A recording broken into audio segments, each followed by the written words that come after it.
बंदी छोड़ सतगुरु रामपाल जी परमेश्वर जी की जय हो।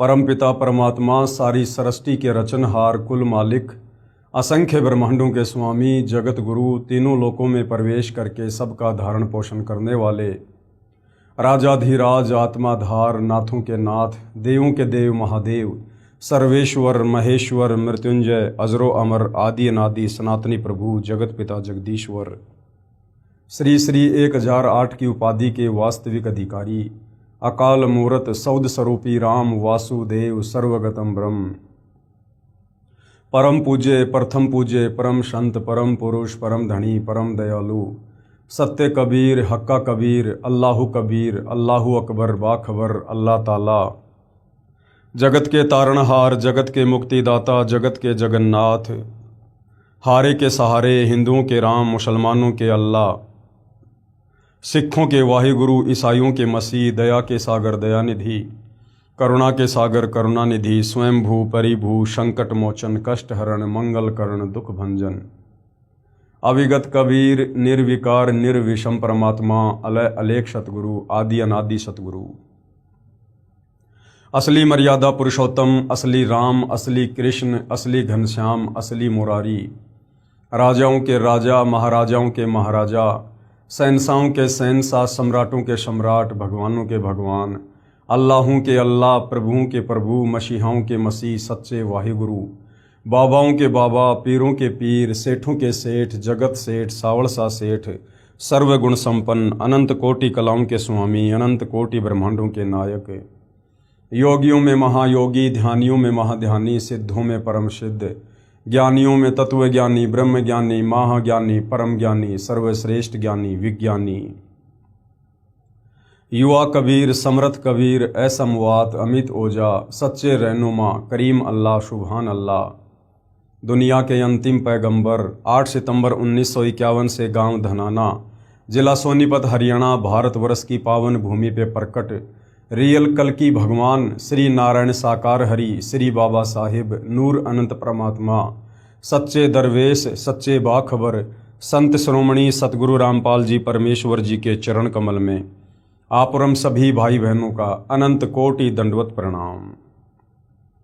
सत्साई भाई और बहनों, बहुत बड़ी दया बहुत बड़ी मेहर पूज्य गुरुदेव भगवान की परमेश्वर रामपाल जी की जिनके शुभ आशीर्वाद से विशेष आशीर्वाद से आप और हम विश्व के सभी प्राणी सभी भाई बंधु विशेषकर जो मानव शरीर में हैं परम पूज्य परमेश्वर कबीर साहिब सतगुरु रामपाल जी के द्वारा लिखित आध्यात्मिक पुस्तक जो सर्व धर्मशास्त्रों से प्रमाणित है ज्ञान गंगा के ऊपर जो वीडियो बनाने की श्रृंखला जारी है, हम सभी उन वीडियो से जुड़ चुके हैं, हम सभी वो वीडियो देख रहे हैं। परमपिता परमेश्वर सतगुरु रामपाल जी ने पूरे विश्व के मानव समाज पर एक ये बहुत बड़ा उपकार किया है।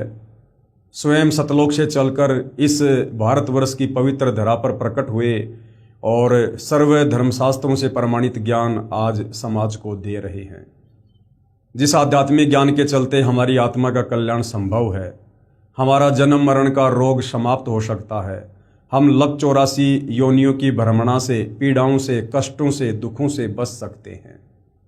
भाई और बहनों, ये सत्य आध्यात्मिक ज्ञान है। आज से पहले तत्व ज्ञान के अभाव में हमारे ज्ञानहीन धर्म गुरुओं ने हमें अध्यात्म के विषय में कुछ भी नहीं बताया था, जिसके चलते ना तो हमें जन्मने और मरने का कोई विशेष दुख था, ना हमें लक 84 योनियों में जाने का कोई भय था, क्योंकि हमें ज्ञान समझाया ही नहीं गया। और ज्ञान के बिना भय उत्पन्न नहीं हो सकता और भय के बिना भक्ति नहीं हो सकती है। अब गुरुदेव भगवान ने आकर आप और हमारे ऊपर दया करी। कहते हैं सतगुरु आए दया करी ऐसे दीन दयाल बंदी छोड़ वृद्धतास का जठरग्नि प्रतिपाल। तो सतलोक से चलकर स्वयं कबीर परमात्मा सतगुरु रूप में सतगुरु रामपाल जी के नाम से धरती पर प्रकट हैं।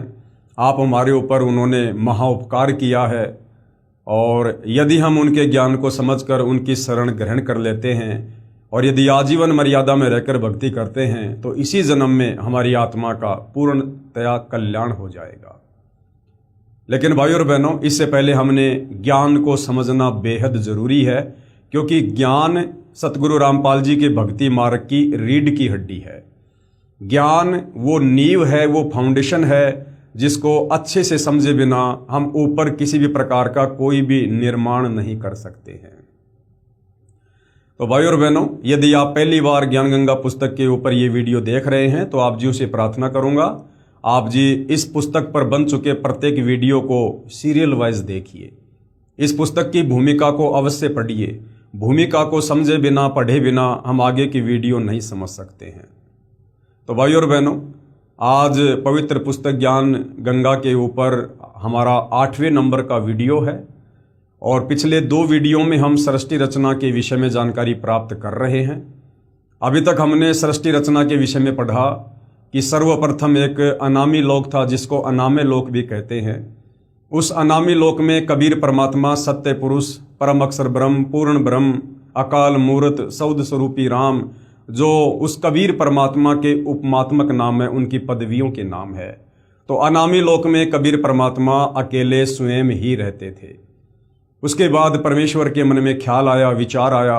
उन्होंने अनामी लोक के नीचे 3 और अविनाशी लोकों की रचना की, अगम लोक, अलख लोक और सत्य लोक।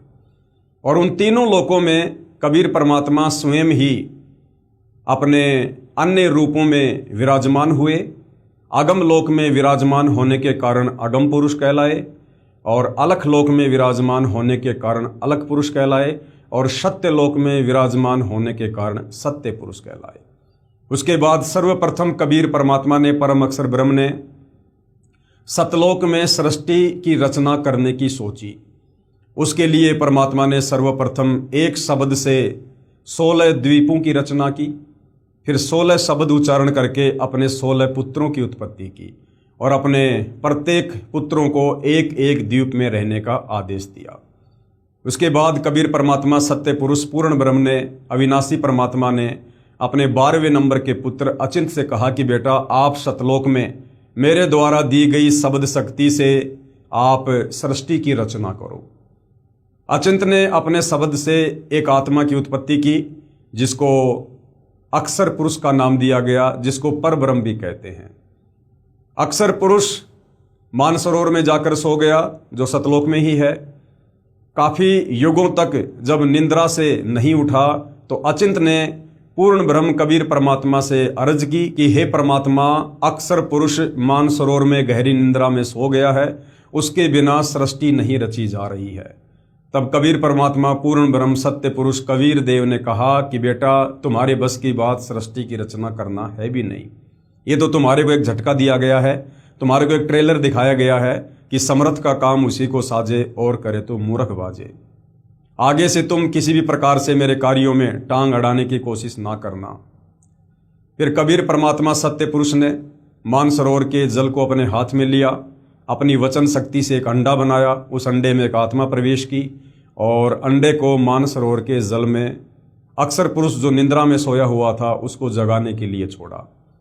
अंडा अंदर गया, अंडे की गड़गड़ाहट की आवाज़ से अक्षर पुरुष की निंद्रा भंग हुई और उसी समय कबीर परमात्मा जी ने आकाशवाणी की कि भाई, तुम दोनों क्षर पुरुष यानी ज्योति निरंजन, जो अंडे के अंदर आत्मा थी, जिसको आगे चलकर काल भी कहा गया है, कि तुम दोनों मानसरोवर से बाहर आओ। दोनों आत्मा मानसरोवर से बाहर आई और दोनों को कबीर परमात्मा, सत्य पुरुष, अकाल मूर्त, सौद स्वरूपी राम ने आदेश दिया कि तुम दोनों अपने बड़े भाई अचिंत के साथ उसी के लोक में रहो। तीनों आत्मा यानी अचिंत और क्षर पुरुष, जिसको परमात्मा ने अंडे में प्रवेश करके मानसरोवर में छोड़ा था, वो क्षर पुरुष जिसको आगे चलकर काल भी कहा गया है, और अक्षर पुरुष जो मानसरोवर में सोया हुआ था, वो तीनों एक ही लोक में रहने लगे। आगे चलकर क्षर पुरुष यानी काल के मन में एक दोष उत्पन्न हुआ। उसने अलग से राज्य प्राप्ति के लिए और तप करना प्रारंभ किया। 3 बार उसने तप किया। 3 बार के तप के प्रतिफल में परमात्मा ने उसे 21 ब्रह्मांड दिए और सृष्टि को रचने की सामग्री 3 गुण और 5 तत्व दिए। और तीसरी बार के तप में जब उसने आत्माएं मांगी तो कबीर परमात्मा ने कहा कि भाई, आत्मा में किसी भी कीमत पर नहीं दे सकता, ये मेरे अंश हैं, ये मेरे बच्चे हैं। हाँ, यदि कोई अपनी सहमति से, अपनी स्वीकृति से, अपनी इच्छा से तेरे साथ जाना चाहता है तेरे 21 ब्रह्मांडों में, तो मैं भेज सकता हूँ, क्योंकि कबीर परमात्मा जी को पता था कि जब ये काल तप कर रहा था उस समय बहुत सी आत्माओं ने इस काल के ऊपर अपनी आसक्ति व्यक्त की कि देखो भाई कितना भयंकर तप कर रहा है, एक पैर पर खड़ा है, 70 युग प्लस 64 युग। तो आप और हम जितनी भी आत्माएं वर्तमान में काल के 21 ब्रह्मांड में फंसी पड़ी हैं, देवी देवताओं से लेकर ब्रह्मा विष्णु महेश से लेकर मानव शरीरधारी प्राणियों से लेकर गधे कुत्ते सुअर, हम सभी ने वहां पर काल के ऊपर आसक्ति व्यक्त की और अपने परमात्मा से अपना मन हटा लिया। ऊपर से हम दिखावा करते रहे कि परमात्मा जी हम आपको मानते हैं, लेकिन अंदर से काल के प्रति विशेष प्यार विशेष प्रेम उत्पन्न हो गया। हम पतिव्रता पद से नीचे गिर गए और पतिव्रता पद से नीचे गिरने के बाद आत्मा सतलोक में नहीं रह सकती है। उसके बाद परमात्मा ने सबसे पहले हाथ खड़ा करके काल के 21 ब्रह्मांड में जाने की स्वीकृति देने वाली आत्मा को एक युवा लड़की बनाया जिसका नाम आदि माया, अष्टरा रखा, अष्टंगी रखा, जिसको आगे चलकर दुर्गा का नाम दिया गया। उसको परमात्मा जी ने काल के पास छुड़वा दिया। लड़की का युवा शरीर होने के कारण, रंग रूप निखरा होने के कारण उधर से क्षर पुरुष यानी ज्योति निरंजन के मन में दोष उत्पन्न हुआ, क्योंकि उसने पहले ही अपनी नादानी से 3 गुण परमात्मा से प्राप्त कर लिए थे, रजगुण सतगुण तम गुण। तो रजगुण के कारण उसमें काम वासना उत्पन्न हुई और उसने दुर्गा के साथ जबरदस्ती करने की कोशिश की। तो दुर्गा ने अंत में उसके मुख के माध्यम से उसके पेट में शरण ली और वहां बैठकर अपने पिता कबीर भगवान से याचना की कि हे परमात्मा मेरी रक्षा करो, इस क्षर पुरुष से मेरी रक्षा करो। परमात्मा जी वहां गए, काल के पेट से दुर्गा को बाहर निकाला और उसके बाद उनको श्राप दिया कि भाई आज के बाद तेरा नाम काल होगा, तू प्रतिदिन 1 लाख मानव शरीरधारी आत्माओं का आहार किया करेगा और अब मैं तुझे यहाँ सतलोक से 16 संकोच की दूरी पर निष्कासित करता हूँ। इतना कहकर परमेश्वर जी ने उसको श्राप दिया और उसी समय काल के 21 ब्रह्मांड जो पहले सतलोक में ही थे वहाँ से विमान की तरह चल पड़े और सतलोक से 16 शंख कोश यानी 48 शंख किलोमीटर की दूरी पर आकर स्वतः ही रुक गए। उसके बाद इस काल ने दुर्गा से कहा कि अब मैं मनमानी करूंगा, अब मुझे रोकने वाला यहाँ कोई नहीं है, मुझे जो भी सजा मिलनी थी मिल चुकी है। दुर्गा ने फिर भी इससे प्रार्थना की कि मेरे को परमात्मा ने वचन शक्ति दे रखी है, शब्द शक्ति दे रखी है, आप जितनी आत्मा चाहोगे मैं वचन से पैदा कर दूंगी, आप ये गंदा कर्म शुरू मत करो, मैथुन क्रिया, ये शारीरिक संभोग वाली क्रिया जो है आप शुरू मत करो, जीव बहुत ज़्यादा दुखी हो जाएंगे। लेकिन काल ने एक नहीं सुनी और दुर्गा के साथ जबरदस्ती जो है दुर्गा को भी विषय वासनाओं से प्रेरित करके और 3 पुत्रों ब्रह्मा विष्णु महेश की रचना की। 21 ब्रह्मांड में बहुत सारी उसने रचना की, 3 लोक रचे। आगे चलकर तीनों देवताओं को दुर्गा के माध्यम से सचेत करवा दिया। समुद्र मंथन के दौरान ब्रह्मा जी को वेद दिए, ब्रह्मा ने वेद पढ़े और वेदों से ब्रह्मा को पता चला कि कोई पूर्ण परमात्मा है, वो सशरीर है। और ब्रह्मा जी ने फिर उस परमात्मा की प्राप्ति के लिए 4 युग तप किया, लेकिन परमात्मा नहीं मिले। उसके बाद विष्णु ने भी प्रयास किया, शंकर जी ने भी अपनी माता के कहने पर मना कर दिया कि माता जी मैं अपने पिता के दर्शन करने का प्रयास नहीं करूंगा, जब मेरे 2 भाइयों को नहीं मिले तो मुझे कैसे मिलेंगे। और उसके बाद में ब्रह्मा विष्णु महेश की शादी दुर्गा ने समुद्र मंथन के दौरान अपने ही 3 रूप बनाकर सावित्री रूप में, लक्ष्मी रूप में, पार्वती रूप में उसकी शादी की। और उसके बाद फिर इस काललोक की सृष्टि की शुरुआत हुई। तो भाई और बहनों, आपने जो ये मौखिक सृष्टि रचना परम पूज्य परमेश्वर सतगुरु रामपाल जी के मुख कमल से, उनके प्रवचनों में और उन्हीं के कर कमल से लिखित जो पवित्र पुस्तक जिसके ऊपर हम वीडियो बना रहे हैं, पवित्र पुस्तक ज्ञान गंगा, इस ज्ञान गंगा में आप और मैंने अभी तक जो सृष्टि रचना देखी है, सुनी है, पढ़ी है, साथ में हमने कुछ प्रमाण भी हमारे धर्मशास्त्रों से देखे हैं। अब हमारे वेदों में 4 वेद हैं, यजुर्वेद, सामवेद, ऋग्वेद, अथर्ववेद। अब इन वेदों में सृष्टि रचना का प्रमाण कहाँ है? जो सृष्टि रचना सतगुरु रामपाल जी ने बताई है, इन वेदों में, गीता जी में या अन्य महापुरुषों की लेखनी में, उनके ग्रंथों में यदि हमें इसी सृष्टि रचना का ज्यों का त्यों हमें ये प्रमाण मिल जाए तो हमारी आत्मा इस बात को स्वीकार कर लेगी कि वास्तव में बात हमारी यहीं से बिगड़ी है और हम तो इस काल के लोक में जेल काट रहे हैं, ताकि हमारी भक्ति में रुचि बढ़े। तो भाई और बहनों, अभी तक हमने काल के विषय में कंप्लीट जानकारी प्राप्त की है। अब हम काल के बाद जो अक्षर पुरुष था, जो मानसरोवर में जाकर सो गया था, जिसने अपने कार्य में गफलत की, क्योंकि अचिंत ने उसको अपनी शब्द शक्ति से उत्पन्न किया था सृष्टि रचना में सहयोग के लिए, लेकिन उसने अपने कार्य में गफलत की और वो मानसरोवर में जाकर गहरी निंद्रा में सो गया। दूसरी गलती उसकी ये बनी कि जब परमात्मा ने एक अंडा बनाकर और अंडे में एक आत्मा को प्रवेश करके जब उसको जगाने के लिए नीचे छोड़ा तो उसने अंडे को उसने गुस्से से देखा, जिससे अंडा दो भाग हो गया। यानी उसने गुस्सा किया। इन दो कर्मों की सजा उस अक्षर पुरुष को भी मिली। और किस प्रकार से फिर आगे चलकर परमात्मा ने अक्षर पुरुष को यानी परब्रह्म को भी सतलोक से निष्कासित किया, हम इसके विषय में आज सृष्टि रचना में आगे जानकारी प्राप्त जो है वो करेंगे। ये पवित्र पुस्तक ज्ञान गंगा संपूर्ण सृष्टि रचना पेज नंबर 43 है। परब्रह्म, ये परब्रह्म कौन है? गीता अध्याय 15 श्लोक नंबर 16 में जिन दो भगवानों का जिक्र है, क्षर और अक्षर। क्षर यानी ये काल ज्योति निरंजन दुर्गा का पति ब्रह्मा विष्णु महेश का पिता, और अक्षर ये परब्रह्म है जिसके 7 संख्य ब्रह्मांड हैं। परब्रह्म के 7 संख्य ब्रह्मांडों की स्थापना कबीर परमेश्वर यानी कबीर देव ने आगे बताया है कि परब्रह्म यानी अक्षर पुरुष ने अपने कार्य में गफलत की, क्योंकि यह मानसरोवर में सो गया।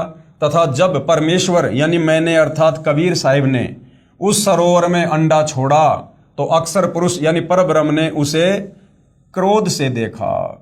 यानी भाई और बहनों, परमात्मा का विधान है उनकी शरण में आने के बाद या उनकी ज्यूरिडिक्शन में रहते सहते यदि हम उनके विधान को तोड़ेंगे, कोई भी गफलत करेंगे, उस कर्म का हमें दंड भोगना पड़ेगा।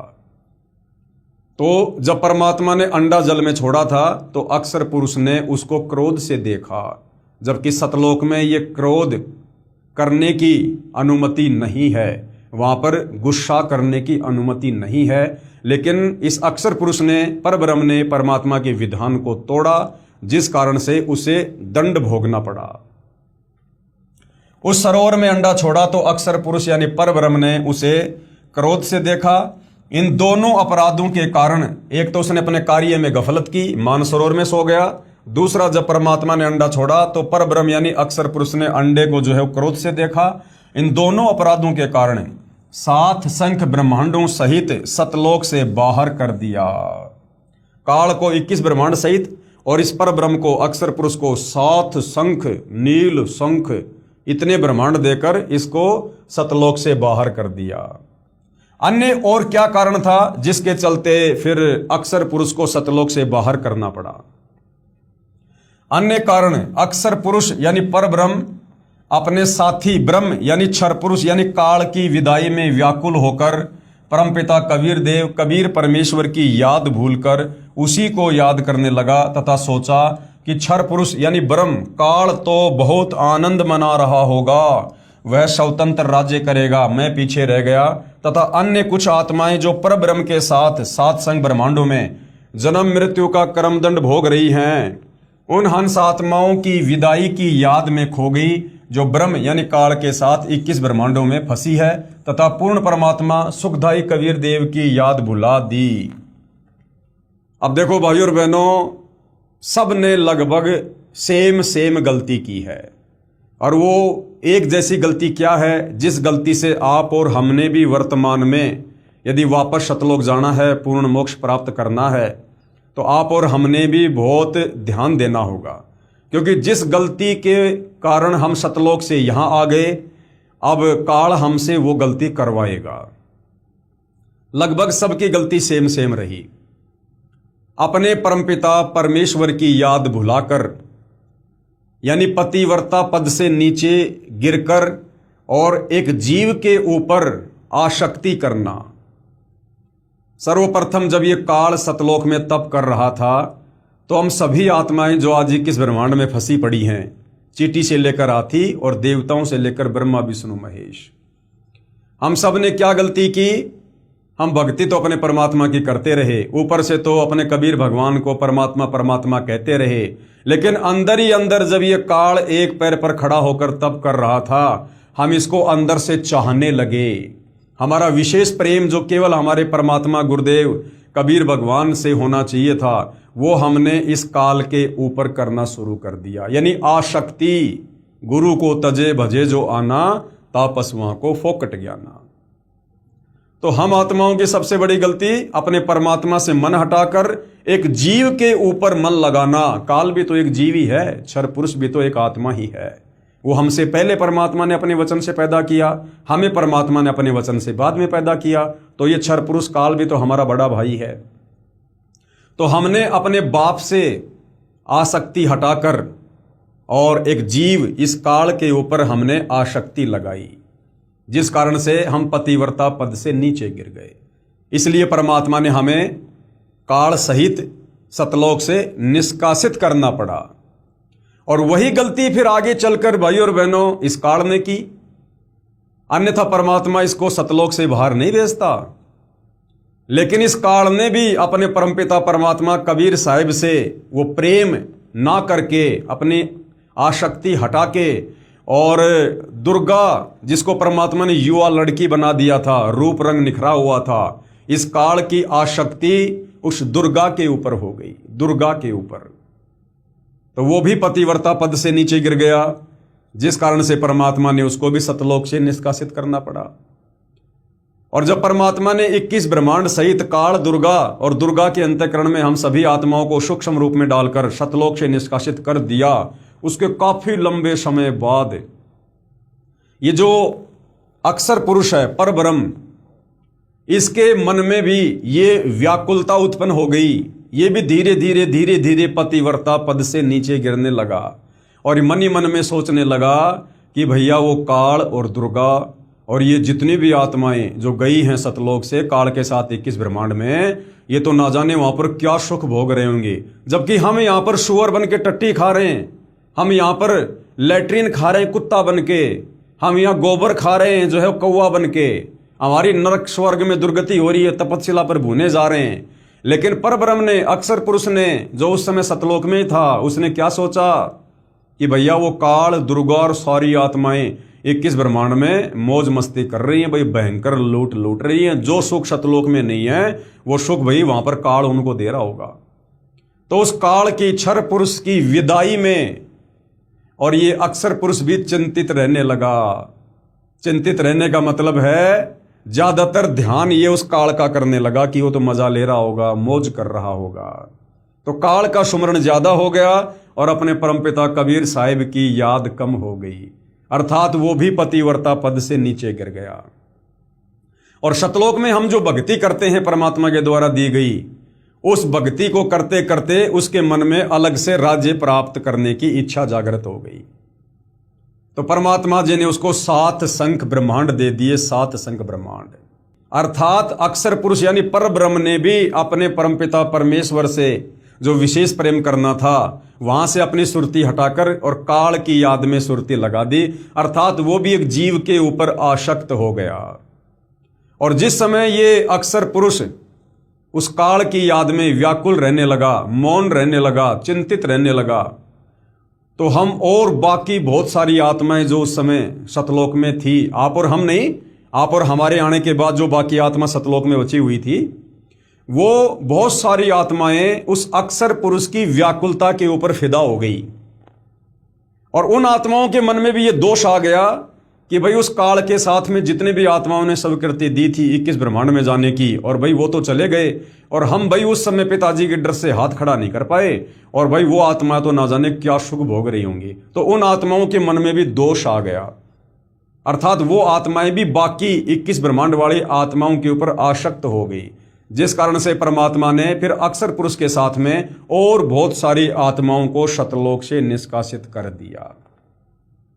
तो भाई और बहनों, कहने का मतलब है अपने परमपिता परमेश्वर कबीर साहिब यानी अपने गुरुदेव भगवान से आस्था हटाकर यदि हमने किसी भी पॉइंट पर किसी भी कारण से, चाहे कोई अच्छा बोलता हो, चाहे मीठा बोलता हो, चाहे कोई दिन रात भक्ति करता हो, चाहे कोई कितना ही सुंदर हो, चाहे कोई गुरुजी के परिवार से हो, चाहे कैसे भी हो, कोई भी हो, चाहे कोई पैसे वाला हो, चाहे कोई सुंदर हो, चाहे कोई स्त्री हो, चाहे कोई पुरुष हो, यदि आप और हमने वर्तमान में इस पृथ्वी लोक पर साक्षात वही कबीर भगवान पूज्य गुरुदेव सतगुरु रामपाल जी के नाम से हमें प्राप्त हैं, यदि आज हमने ये सृष्टि रचना सुनकर, इतना ज्ञान सुनकर, उनसे उपदेश लेकर यदि आज हमने अपने गुरुदेव भगवान के अलावा पतिव्रता पद से नीचे गिरकर अगर किसी भी जीव पर, क्योंकि 21 ब्रह्मांड में गुरुदेव के अलावा सब जीव हैं काल से लेकर चींटी तक, यदि हमने किसी के ऊपर भी विशेष आसक्ति दिखाई, आसक्ति लगाई, तो भाई और बहनों हमारी बात फिर से बिगड़ जाएगी।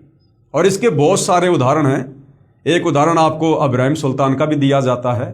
अब्राहिम सुल्तान जो बलक बुखारे का बादशाह था, जिसके ठाट बाट इतने अजब गजब थे, देवताओं का राजा इंद्र भी शर्मा जाया करता था कि भाई ऐसे ठाट बाट तो मेरे भी नहीं हैं जो बलक बुखारे के बादशाह अब्राहिम सुल्तान के हैं। परमात्मा ने तरह तरह से बहुत सारी घटनाओं को जन्म देकर उस आत्मा में वैराग्य पैदा किया और अंत में वो अब्राहिम सुल्तान उस ठाट बाट को छोड़कर, राज्य को छोड़कर और घर से बाहर निकल गया परमात्मा की भक्ति के लिए, और जंगल में रहकर लकड़ियां तोड़कर अपना शहर में बेचकर जीवन यापन करने लगा, अपनी भक्ति करने लगा। बीच बीच में परमात्मा के सत्संग सुनने के लिए आश्रम में भी जाया करता था। और काफ़ी लंबे समय बाद जब परमात्मा ने उसको कहा कि बेटा तू अब मक्का मदीना जा, वहाँ पर तेरे जैसे बहुत सारे मुसलमान भाई भ्रमित हैं, उनको असली अल्लाह की जानकारी दे, सतभक्ति की जानकारी दे। तो वो मक्का मदीना चला गया और वहाँ जाने के बाद भाई और बहनों, जब बलक बुखारे के कुछ लोग वहाँ पर हज करने गए, मक्का गए, तो उन्होंने उसे पहचान लिया कि ये तो अब्राहिम सुल्तान है। वापस आकर उस व्यक्ति ने अब्राहिम सुल्तान के परिवार के सदस्यों को जानकारी दी कि भाई जो अब्राहिम जी जो राज्य छोड़कर चले गए थे वो ऐसे ऐसे मक्का में हैं। तो अब्राहिम सुल्तान की 16,000 रानियाँ थी, उनमें से एक रानी और एक बेटा। उस रानी ने कहा कि मैं अपने पति के दर्शन करने जाऊंगी, साथ में अपने 12-13 वर्ष के एक बेटे को लेके गई। जब अब्राहिम सुल्तान ने राज्य छोड़ा था उस समय वो बच्चा उसके वो गर्भ में था, और अब्राहिम सुल्तान के दर्शन करने के लिए वो रानी, उसका बेटा और गांव का कोई व्यक्ति वो मक्का चले जाते हैं। वहाँ जाकर अब्राहिम सुल्तान के सामने वो रानी खड़ी हो जाती है, वो बेटा खड़ा हो जाता है। अब्राहिम सुल्तान के 16,000 रानियाँ थी, वो तो नहीं पहचान पाया, लेकिन उस बच्चे को देखकर और अब्राहिम उसके ऊपर आसक्त हो गया, एक टक उसकी तरफ देखने लगा। एक विशेष प्रेम, एक विशेष मोह उसका जागृत हो गया। और फिर उस व्यक्ति ने बताया कि अब्राहिम जी, ये स्त्री आपकी रानी है जिसको आप छोड़ के आ गए थे, और ये बेटा आप ही का है। जब आप बलक बुखारे को छोड़ के आए थे उस समय ये इसके वो गर्भ में था। अब इस बात को सुनकर कि ये तो मेरा ही बेटा है, अब्राहिम सुल्तान का प्यार उमड़ पड़ा, उसकी मोह ममता जागृत हो गई, शतोगुण का प्रभाव जागृत हो गया और विशेष प्रेम हो गया। और अब्राहिम ने उस बच्चे को उठाकर अपनी गोद में बैठा लिया, उसको प्यार करने लगा। उसी समय भाई और बहनों कबीर परमात्मा जी की आकाशवाणी हुई कि ए अब्राहिम सुल्तान, अब तू मेरे किसी काम का नहीं है। तेरा विशेष प्रेम, तेरी विशेष मोह, तेरी आस्था अब तेरे परिवार में हो गई है। अब तू ये भक्ति कर या ना कर, चाहे भक्ति छोड़ दे, तू अपने घर चला जा। अब तेरी आस्था मेरे अंदर नहीं है। गुरु को तजे भजे जो आना, ता पशुओं को फोकट ज्ञाना। ये आकाशवाणी सुनकर अचानक से उसकी वो मूर्छा थी वो टूटी और अपनी गलती को लेकर रोने लगा, पछताने लगा, परमात्मा से माफी मांगी। तो भाई और बहनों, यदि हमने अपने गुरुदेव, अपने परमात्मा से आस्था हटाकर यदि कार, कोठी, बेटा, बेटी यानी किसी भी वस्तु पर यदि हमने यहाँ पर लगाई, तो भाई और बहनों आप और हमारा फिर से काम बिगड़ जाएगा। तो आप और हमने ये बहुत ही सावधानी रखनी है, और ये सावधानी रखी जाएगी जब हम ज्ञान को अच्छे से सुनेंगे, और ज्ञान के साथ साथ हमें भक्ति की शक्ति भी चाहिए। जब हम सुमरण करेंगे, परमात्मा जी का सत्संग सुनेंगे, गुरुदेव की महिमा करेंगे और किसी न किसी तरह से अपने गुरुदेव भगवान की भक्ति के निकट बने रहेंगे, तब जाकर ये बात हमारी बनेगी। उन हंस आत्माओं की विदाई की याद में खो गई जो ब्रह्म यानी काल के साथ 21 ब्रह्मांडों में फंसी हैं, तथा पूर्ण परमात्मा सुखदाई कबीर देव की याद बुला दी। परमेश्वर कबीर देव के बार बार समझाने पर भी आस्था कम नहीं हुई। जो आत्माएं परब्रह्म के ऊपर आसक्त हो गई और 21 ब्रह्मांड में आ चुकी अन्य आत्माओं के ऊपर आसक्त हो रही थी सतलोक में बैठी बैठी, उनको भी परमात्मा ने बहुत समझाया था, बहुत आकाशवाणी की, लेकिन उन्होंने भी ध्यान नहीं दिया। परब्रह्म यानी अक्षर पुरुष ने सोचा कि मैं भी अलग स्थान प्राप्त करूं तो अच्छा रहेगा। ये सोचकर राज्य प्राप्ति की इच्छा से सार नाम का जाप प्रारंभ कर दिया। इसी प्रकार अन्य आत्माओं ने जो परब्रह्म के सत्संग ब्रह्मांडों में फंसी हैं, सोचा कि वे जो ब्रह्म के साथ यानी काल के साथ आत्माएं गई है ना, वे तो वहां मौज मस्ती मनाएंगे और हम पीछे रह गए। परब्रह्म यानी अक्षर पुरुष के मन में भी ये धारणा बनी कि क्षर पुरुष यानी काल अलग होकर बहुत सुखी होगा, कि वो काल तो 21 ब्रह्मांडों में बहुत ज्यादा सुखी होगा, जबकि यहां पर काल ने सबके घुटने तोड़ रखे हैं, काल खुद भी महादुखी है। ये विचार कर अंतरात्मा से भिन्न स्थान प्राप्ति की ठान ली। परब्रह्म यानी अक्षर पुरुष ने हठ योग नहीं किया। उस अक्षर पुरुष ने एक पैर पे खड़ा होकर कोई तप नहीं किया, वो केवल व्याकुल रहने लगा। उसने अपनी आस्था परमात्मा से हटाकर काल के ऊपर लगा दी, परंतु केवल अलग राज्य प्राप्ति के लिए सहज ध्यान योग विशेष कषक के साथ करता रहा। अलग स्थान प्राप्त करने के लिए पागलों की तरह विचरने लगा, खाना पीना भी त्याग दिया। अन्य कुछ आत्माएं जो पहले काल ब्रह्म के साथ गई आत्माओं के प्रेम में व्याकुल थी, वे अक्षर पुरुष के यानी परब्रह्म के वैराग्य पर आसक्त होकर उसे चाहने लगी। पूर्ण प्रभु के पूछने पर परब्रह्म ने अलग स्थान मांगा। जब कबीर परमात्मा जी ने पूछा कि भाई तुझे क्या चाहिए, तू ऐसे गुमसुम क्यों है, खाना पीना क्यों छोड़ दिया, तो परब्रह्म यानी अक्षर पुरुष ने अलग स्थान मांगा कि भगवान मुझे भी अलग से राज्य दे दो जैसे आपने काल को दिए थे। तथा कुछ हंस आत्माओं के लिए भी याचना की और कहा कि मुझे कुछ आत्माएं भी दे दो जैसे आपने काल को दी।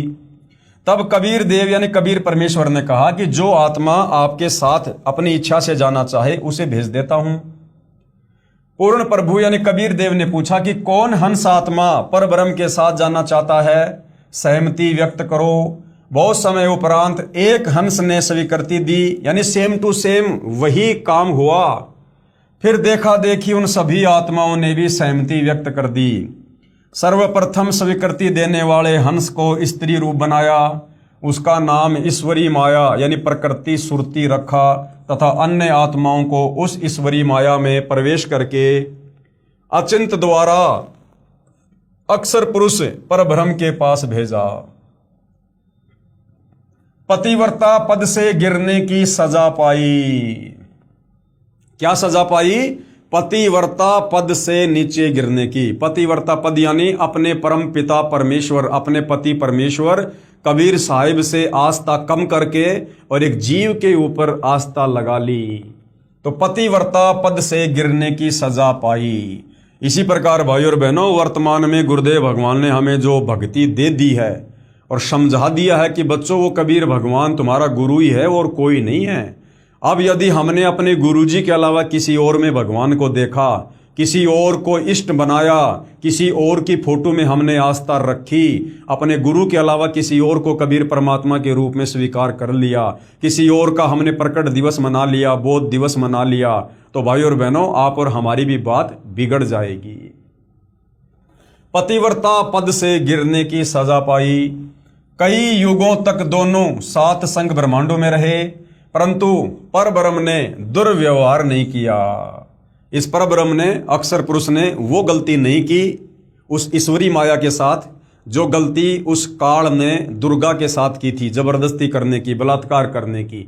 वो गलती काल ने नहीं की, बल्कि इस परब्रह्म ने, अक्षर पुरुष ने उस ईश्वरी माया के साथ, जिसने सबसे पहले इस परब्रह्म के साथ जाने की स्वीकृति दी, जिसकी परमात्मा ने दुर्गा की तरह सुंदर युवा लड़की बनाकर उसके पास भिजवाया था, इन दोनों ने अपनी स्वेच्छा से, अपनी मर्जी से इन्होंने शारीरिक संबंध बनाए। इन्होंने जबरदस्ती नहीं की एक दूसरे के साथ, जिसके चलते सतलोक से तो इनको बाहर निकालना ही पड़ा। लेकिन परमात्मा ने इस परब्रह्म के लोक में फिर जीवों को सजा देने के लिए तपतशिला का कष्ट नहीं दिया, क्योंकि इन्होंने अपनी मर्जी से, अपनी स्वेच्छा से शारीरिक संबंध बनाने की एक दूसरे को सहमति दी, जिस कारण से परब्रह्म के सात्संग ब्रह्मांडों में तपतशिला का कष्ट नहीं है। कई युगों तक दोनों सात्संग ब्रह्मांडों में रहे। कौन? अक्षर पुरुष और वो ईश्वरी माया।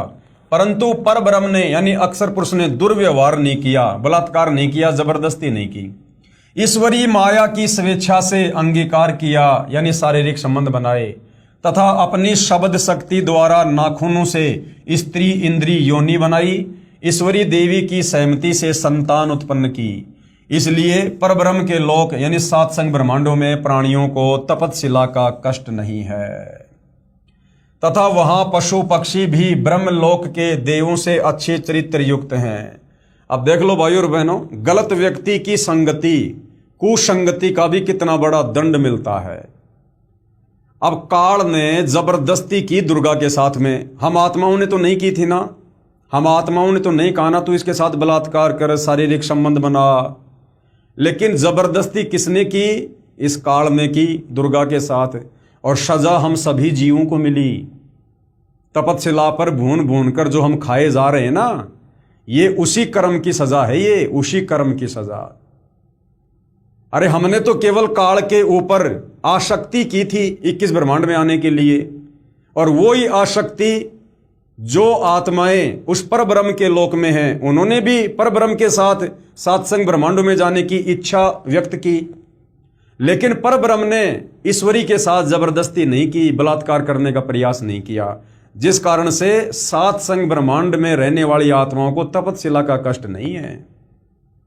बाकी सारे कष्ट हैं, जन्मना, मरना, बेटा मरना, बेटी मरनी, स्वर्ग और नरक, पशु पक्षी, गधा कुत्ता सूअर, बाकी सब कष्ट जो के त्यों हैं जो यहाँ है।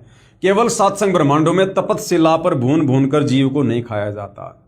तो देख लो भाइयों और बहनों, गलती करी काल ने दुर्गा के साथ बलात्कार करने की, और सजा आज आप और हम सभी आत्माएं भोग रही हैं, क्योंकि हमने उसके ऊपर आसक्ति व्यक्त की। तो कुसंगति का कितना बड़ा दुष्परिणाम जीव को भोगना पड़ता है।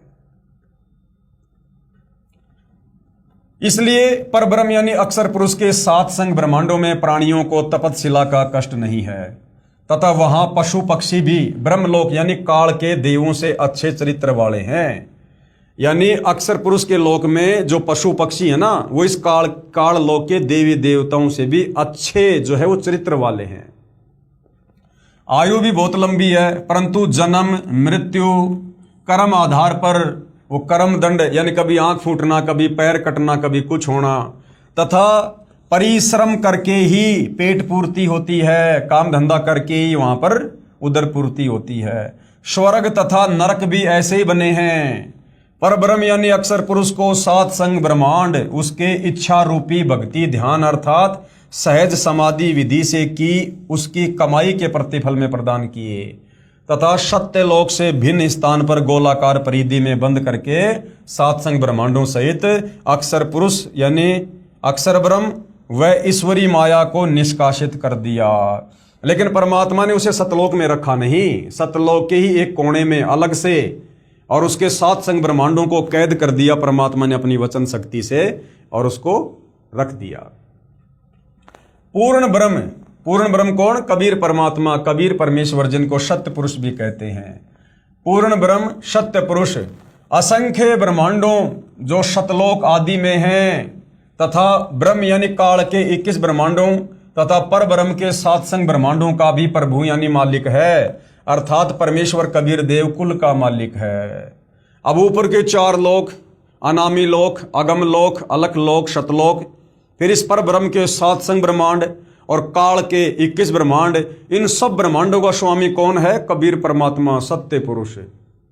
श्री ब्रह्मा जी, श्री विष्णु जी तथा श्री शिव जी आदि के चार चार भुजाएं तथा 16 कलाएं हैं। यानी अब आपको ये जितने भी नकली भगवान बन के बैठे हैं, ब्रह्मा विष्णु महेश दुर्गा काल और ये अक्षर पुरुष, इन सब की समर्थता बताई जा रही है, ये कितने समर्थ भगवान हैं।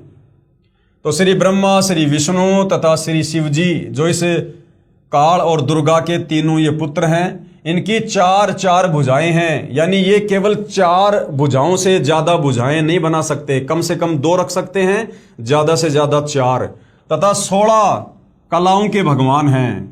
तथा ये प्रकृति देवी यानी ये दुर्गा, इसकी 8 भुजा हैं। ये 8 भुजा ही बना सकती है, 6 भी कर सकती है, 4 भी, 2 भी, लेकिन ज्यादा से ज्यादा ये केवल 8 भुजा ही कर सकती है, 4 हाथ इस तरफ, 4 हाथ इस तरफ। तथा इसकी जो कलाएं हैं वो हैं 64 कला।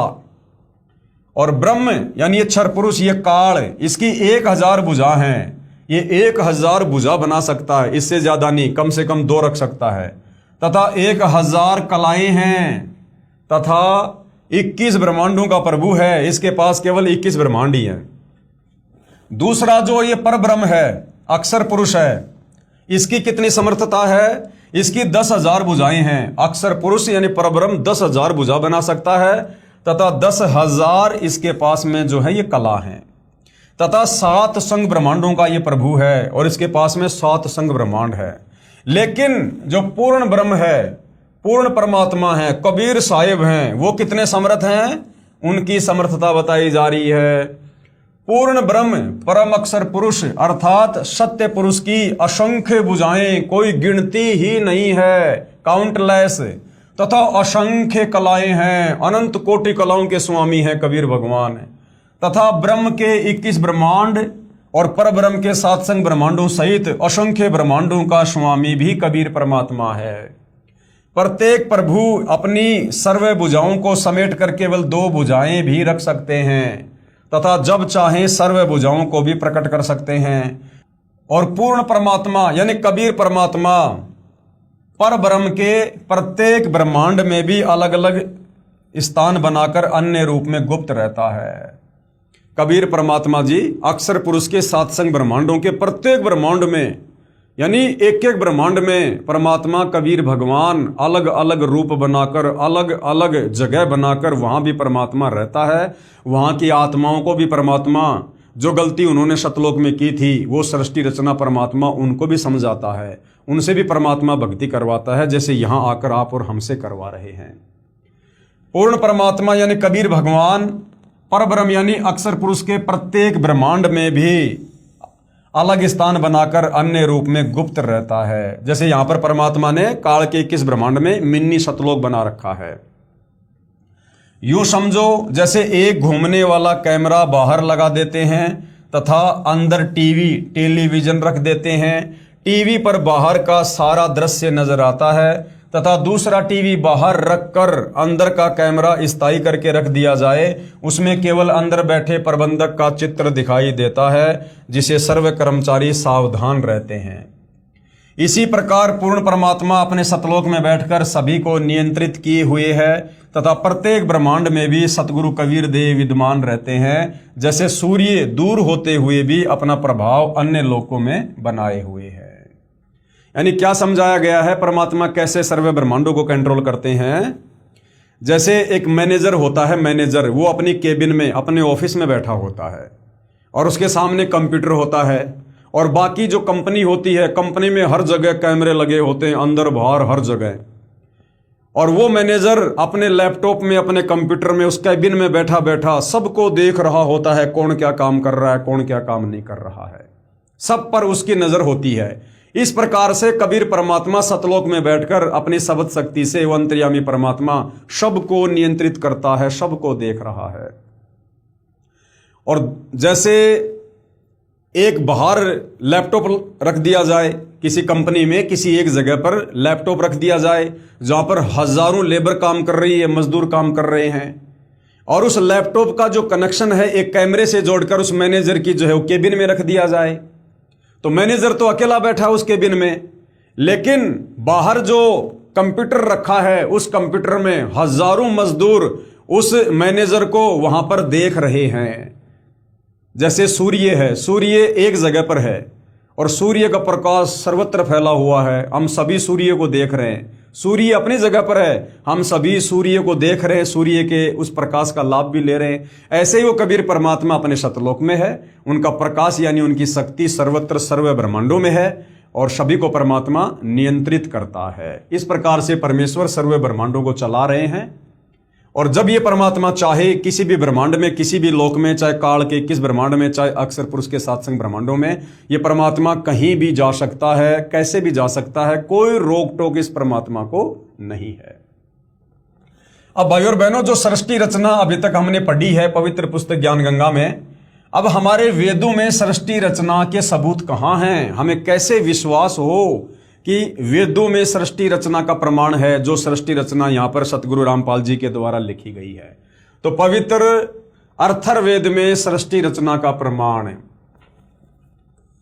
अर्थर्वेद कांड नंबर 4 अनुवाक नंबर 1 मंत्र नंबर 1, ये जो श्लोक है ये आप लोगों के सामने है, आप जी इसको पढ़ सकते हैं। यहाँ पर गुरुदेव ने प्रत्येक शब्द का हिंदी में अनुवाद करके भी लिखा हुआ है। आप जी ज्ञान गंगा पुस्तक को मंगवा कर या पीडीएफ डाउनलोड करके देख सकते हैं। इस श्लोक का वास्तव में क्या भावार्थ है, हम उस भावार्थ को पढ़ेंगे। पवित्र वेदों को बोलने वाला ब्रह्म काल कह रहा है कि सनातन परमेश्वर ने, यानी कबीर परमात्मा ने, सनातन का मतलब होता है जो सदा से है, तो ये काल ब्रह्म क्या कह रहा है कि सनातन परमेश्वर यानी कबीर जी ने स्वयं अनामे यानी अनामी लोक से सत्य लोक में प्रकट होकर अपनी सूझबूझ से कपड़े की तरह रचना करके ऊपर के शतलोक आदि को सीमा रहित स्वयं प्रकाशित अजर अमर अर्थात अविनाशी ठहराए तथा नीचे के यानी अक्षर पुरुष के परब्रह्म के 7 संग ब्रह्मांड तथा ब्रह्म के 21 ब्रह्मांड व इनमें छोटी से छोटी रचना भी उसी परमात्मा ने अस्थायी की है। यहां पर गुरुदेव कह रहे हैं कि मन में कोई शंका ना हो जाए। पाठक जन चित्र में ऊपर के लोकों की सीमाएं देखेंगे तो मन में शंका उत्पन्न होगी कि वेदों में लिखा है सीमाएं नहीं हैं, यानी परमात्मा ने जो लोक बनाए उनकी कोई सीमा नहीं है, इसलिए चित्र ठीक नहीं होगा। सीमा रहित लोक एक ही हो सकता है, अन्य होगा तो सीमा अवश्य होगी। इसलिए यहां स्पष्ट करता हूं कि परमात्मा की लीला अद्भुत है, अजब गजब है, हमारी सोच हमारी बुद्धि से हमारी कल्पनाओं से बाहर है। वह अपनी लोक के अतिरिक्त अन्य लोकों का विस्तार अधिक व कम करता रहता है, इसलिए इनका व्यास यानी जो परिधि होती है वो सीमित नहीं है। अथर्ववेद कांड नंबर 4 अनुवाक नंबर 1 मंत्र नंबर 2 में सृष्टि रचना का कहां क्या प्रमाण है, ये संस्कृत में श्लोक आप जियों के सामने है। यहां पर प्रत्येक शब्द का हिंदी में अनुवाद करके भी गुरुदेव भगवान ने लिखा हुआ है और यहां पर उन्होंने भावार्थ किया है। जगत पिता परमेश्वर ने यानी कबीर देव ने अपनी शब्द शक्ति से राष्ट्रीय अर्थात सबसे पहली माया राजेश्वरी उत्पन्न की, जिससे परमात्मा ने सतलोक में अन्य रचना की, जो हमने सृष्टि रचना में पढ़ा, जिसका प्रमाण ये अथर्ववेद दे रहा है।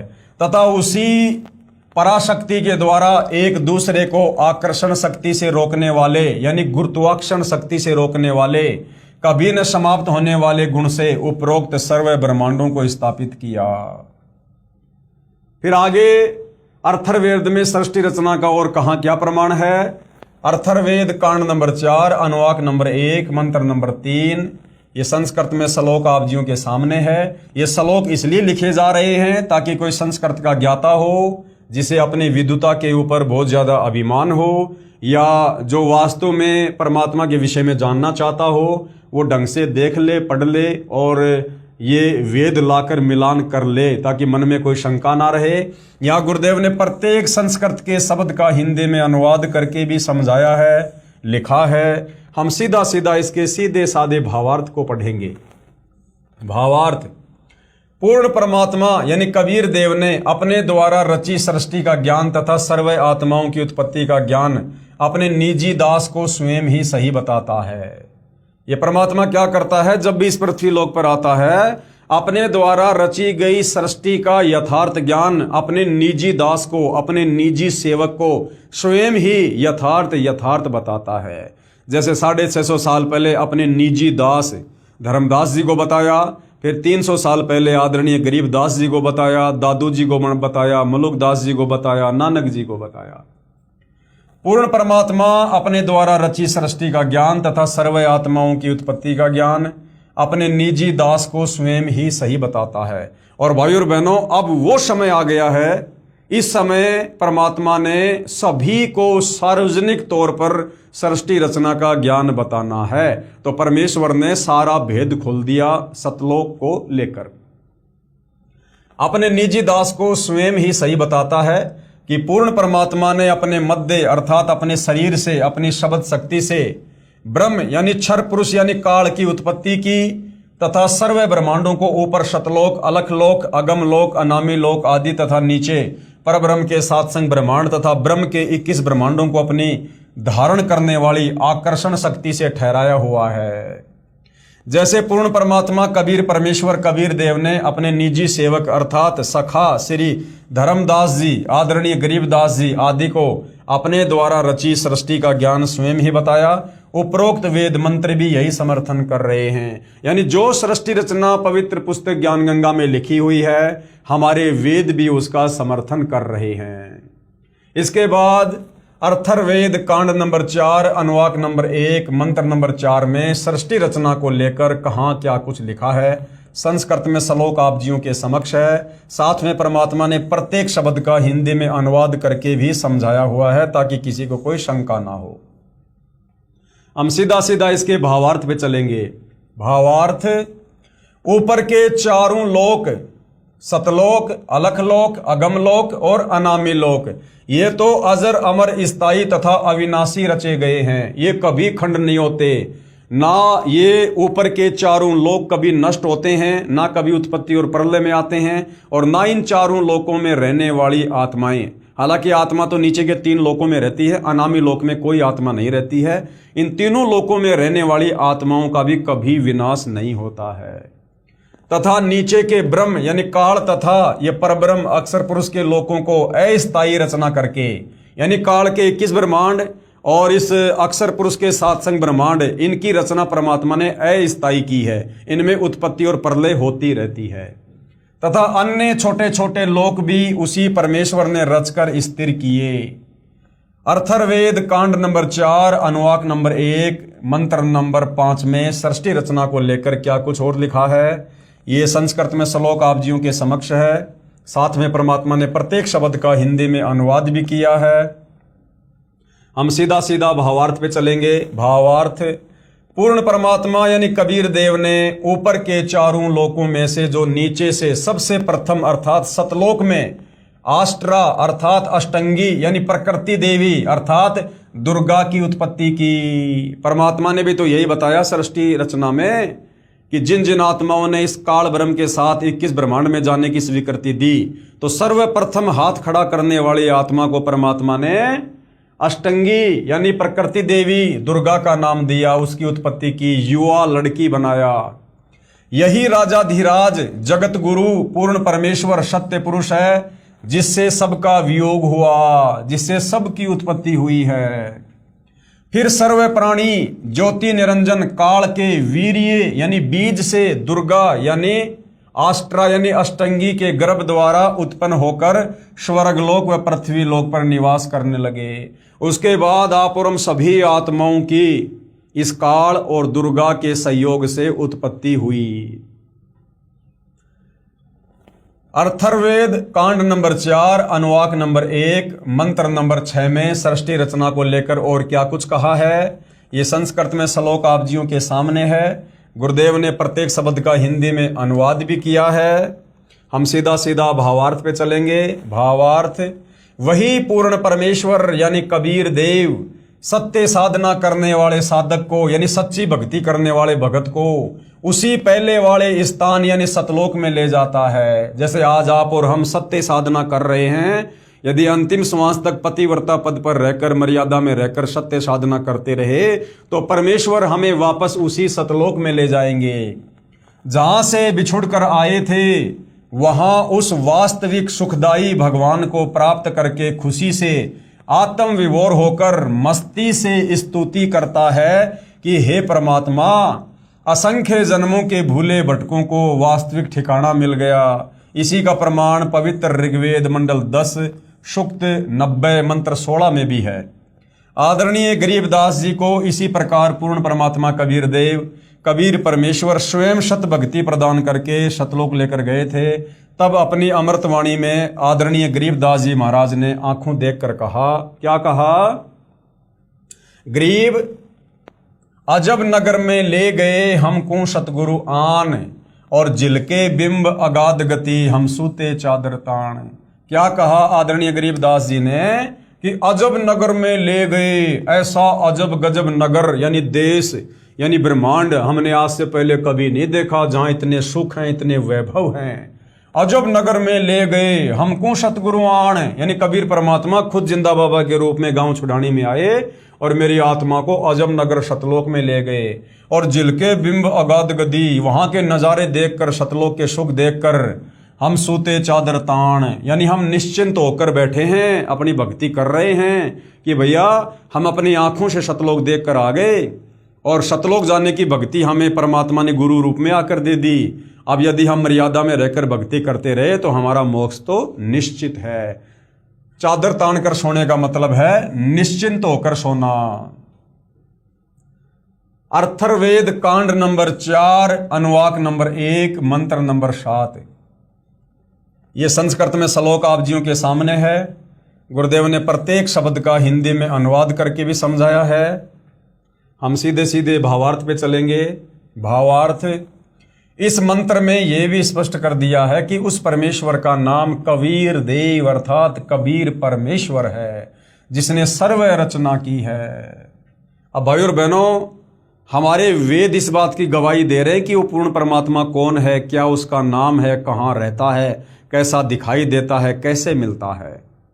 हमारे नादान धर्मगुरु हमें निराकार निराकार कह के, या ज़्यादा से ज़्यादा ब्रह्मा जी परमात्मा है, विष्णु जी परमात्मा है, शंकर जी सबका स्वामी है, बस इतना कहकर छोड़ दिया करते थे कि अजरो अमर है, मृत्युंजय हैं।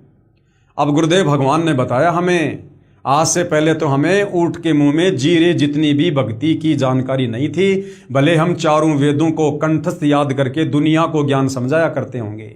अब आकर गुरुदेव ने हमें यथार्थ भक्ति मार्ग बताया है, हमें यथार्थ ज्ञान बताया है। जो परमेश्वर अचल यानी कभी भी डगमग ना होने वाला, स्थायी तथा वास्तव में अविनाशी, गीता अध्याय 15 श्लोक नंबर 16-17 में भी प्रमाण है। जगत गुरु आत्माधार, जो पूर्ण मुक्त होकर सतलोक गए हैं, उनको सतलोक ले जाने वाला, सर्व ब्रह्मांडों का रचनहार, काल ब्रह्म की तरह धोखा न देने वाला। अब काल ब्रह्म की तरह धोखा ना देने वाला क्यों कहा गया है कबीर परमात्मा को? क्योंकि काल ने हमारे को धोखा दिया कि मैंने पिताजी से 21 ब्रह्मांड प्राप्त कर लिए, वहां मैं ऐसी ऐसी रचना करूंगा, तुम्हें इतने सुख दूंगा, वहां पर झरने बनाऊंगा, फलाना दिखना, मौज करेंगे, मस्ती करेंगे, कोई दुख नहीं होगा।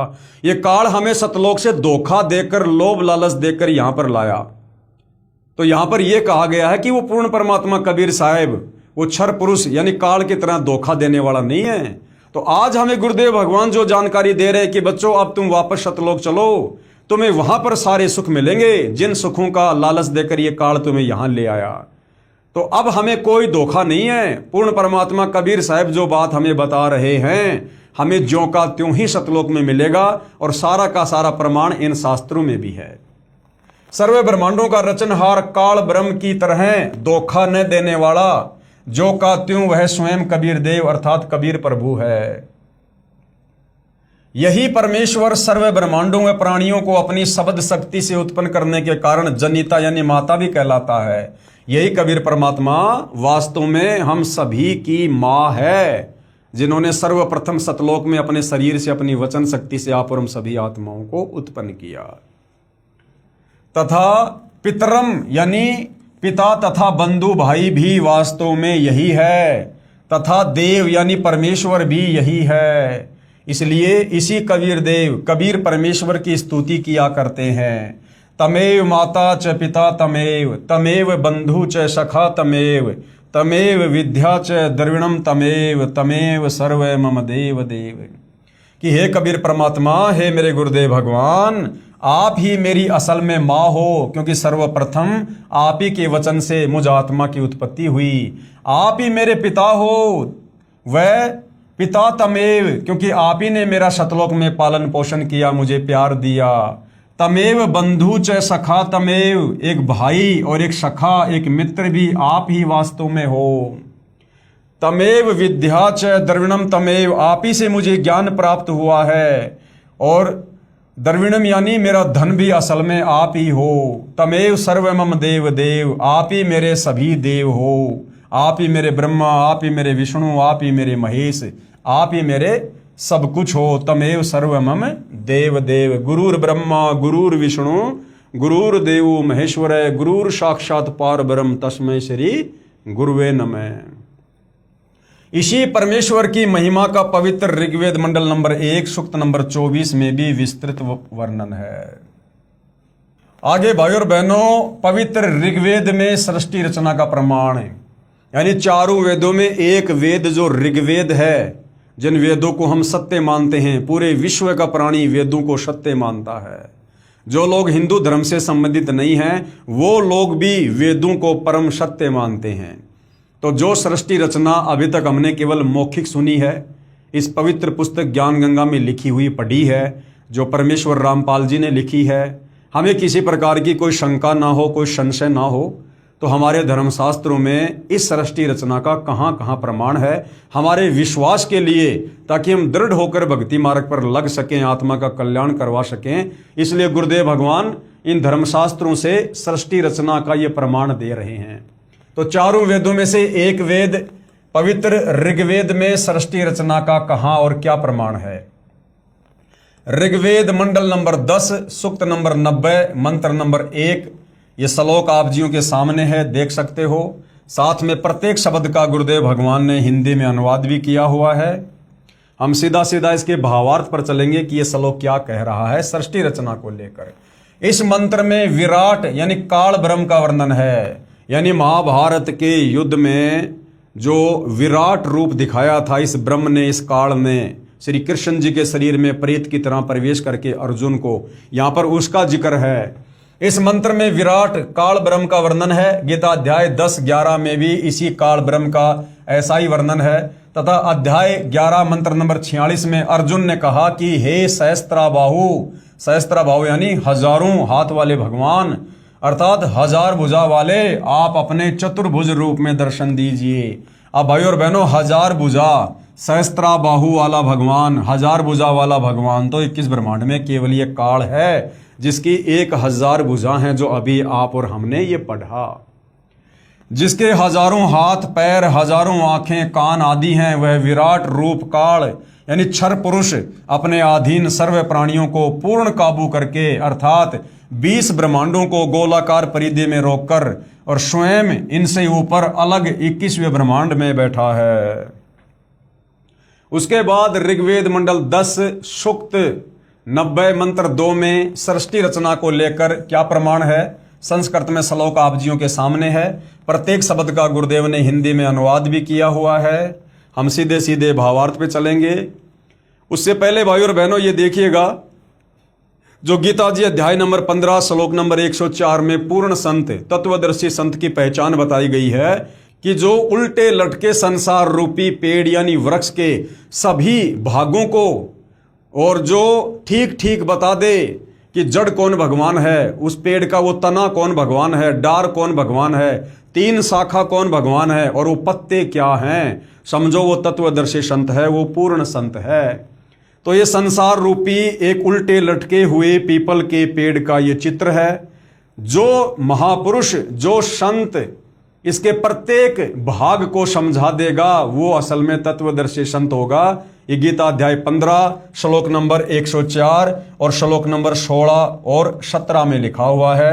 तो भाई और बहनों, सतयुग से लेकर वर्तमान समय तक सतगुरु रामपाल जी के अलावा किसी ने भी उल्टे लटके संसार रूपी वृक्ष की इस प्रकार से ये चित्र बनाकर आज तक व्याख्या नहीं की है। तो सतगुरु रामपाल जी के अलावा और कोई तत्वदर्शी संत संसार में नहीं है और तत्वदर्शी संत के रूप में खुद कबीर भगवान ही धरती पर आते हैं। तो ये एक पीपल का पेड़ का ये चित्र बना रखा है। ये है जड़, ये उल्टा लटका हुआ पीपल का पेड़ है। यानी जो सृष्टि की रचना है वो सेम टू सेम इसी प्रकार से है। सबसे ऊपर ही ऊपर के लोक में कौन रहता है? कबीर परमात्मा जी रहते हैं। सबसे ऊपर के लोक में सर्वप्रथम परमात्मा कहाँ रहा करते थे? अनामी लोक में, जिसमें परमात्मा अकेले थे, जहां बैठकर परमात्मा ने नीचे के 3 लोकों की रचना की थी, अगम लोक की, अलख लोक की और सतलोक की। तो ये जो परमात्मा ने जो संसार बनाया है, जो सृष्टि जो बनाई है, तो सर्वप्रथम ये परमात्मा जी कबीर भगवान, एक तो खाली चित्र है, ये तो खाली एक बनावटी है फोटो, केवल हमें समझाने के लिए, हमारे को बताने के लिए।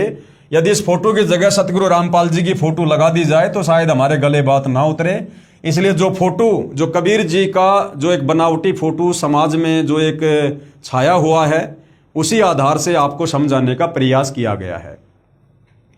तो ये जो जड़ है संसार रूपी पेड़ की, ये कबीर परमात्मा जी हैं जो अपने ऊपर के लोकों में बैठे रहते हैं, अनामी लोक में, अगम लोक में, अलख लोक में और शतलोक में। तो सृष्टि की रचना किसने की? कबीर परमात्मा जी ने की। जो जड़ है, यानी ये जो जड़ है, इन जड़ों से ही इस पेड़ को पोषण मिलता है। यानी यही कबीर परमात्मा फिर नीचे के सभी लोकों में प्रवेश करके सबका पालन पोषण, सबका धारण पोषण करता है। यानी गीता अध्याय 15 श्लोक नंबर 17 में जो लिखा है कि उत्तम पुरुष तु अन्य परमात्मा इति उदाहरते ये लोक तरम अवश्य विभर्ति अवय ईश्वरे। जो परमात्मा तीनों लोकों में प्रवेश करके सबका धारण पोषण करता है। यानी सबसे ऊपर ही ऊपर के लोक में कौन रहता है? कबीर भगवान रहता है। और ये परमात्मा आप और हमें आसानी से नहीं मिलता है, गुप्त रहता है। जिस प्रकार किसी भी पेड़ की जड़ बाहर दिखाई नहीं देती है, वो जमीन के अंदर रहती है, जहां से पूरे पेड़ को पोषण मिलता है, खाद मिलता है, पानी मिलता है। ऐसे ही नीचे के सारे संसार को ये कबीर परमात्मा ही सबको पोषण देता है। तो ये जो जगह हो गई भाई और बहनों, ये जो जड़ है, ये जड़ आप जी मान के चलो, ये ऊपर के 4 लोक हैं। शतलोक से लेकर अनामी लोक क्या हैं? ये जड़ हैं, यानी ऊपर का हिस्सा, ये ऊपर के ये अविनाशी लोक हैं। उसके बाद परमात्मा जी ने ये जो पेड़ का जो ये तना है, जो मोटी डार है, ये तना, ये समझो अक्षर पुरुष है, परब्रह्म, जिसके 7 शंख ब्रह्मांड हैं, जो परमात्मा ने सतलोक के नजदीक ही एक गोलाकार व्यास में रोक रखे हैं। तो उसके बाद ये 7 शंख ब्रह्मांड हैं अक्षर पुरुष के। ये जो ये परब्रह्म है, जिसका जिक्र गीता जी अध्याय 15 श्लोक नंबर 16 में है कि संसार में 2 भगवान हैं, क्षर पुरुष और अक्षर पुरुष।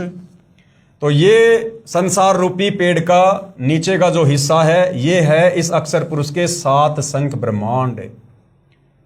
उसके बाद भाई और बहनों, ये इस पेड़ से जो एक मोटी डार निकल रही है, ये है क्षर पुरुष, यानी ये काल ब्रह्म, जिसके 21 ब्रह्मांड हैं। 7 शंख ब्रह्मांडों के नीचे फिर काल के 21 ब्रह्मांड हैं। तो ये जो मोटी डार है संसार रूपी पेड़ की, ये क्या है? ये काल है। 21 ब्रह्मांड हैं जहां पर आप और हम सभी प्राणी रहते हैं। यहां पर 21 ब्रह्मांडों में फंसे पड़े हैं। और उसके बाद ये जो पेड़ है, ये पेड़ की जो ये टहनी है, जो मोटी, जो ये ब्रह्म है, काल है, 21 ब्रह्मांड है इसके। इसने फिर 3 जो बेटे जो उत्पन्न किए थे, यानी इस डारी से जो 3 ये शाखाएं निकल रही हैं, 3 जो शाखाएं निकल रही हैं, ये 3 शाखाएं क्या हैं? ये ब्रह्मा विष्णु महेश हैं, तीनों देवता हैं। इस काल के 3 पुत्र हैं, इस पेड़ की 3 शाखाएं। और इन तीनों शाखाओं ब्रह्मा विष्णु महेश के नीचे फिर जो ये पत्ते हैं पेड़ के, ये कौन है? ये आप और हम सभी जीव हैं, आम प्राणी हैं, मानव शरीरधारी स्त्री पुरुष हैं, गधे कुत्ते सूअर हैं। जो ब्रह्मा विष्णु महेश के तीनों इन गुणों से हम सभी क्या हैं? हम सभी जो है वो प्रभावित हैं।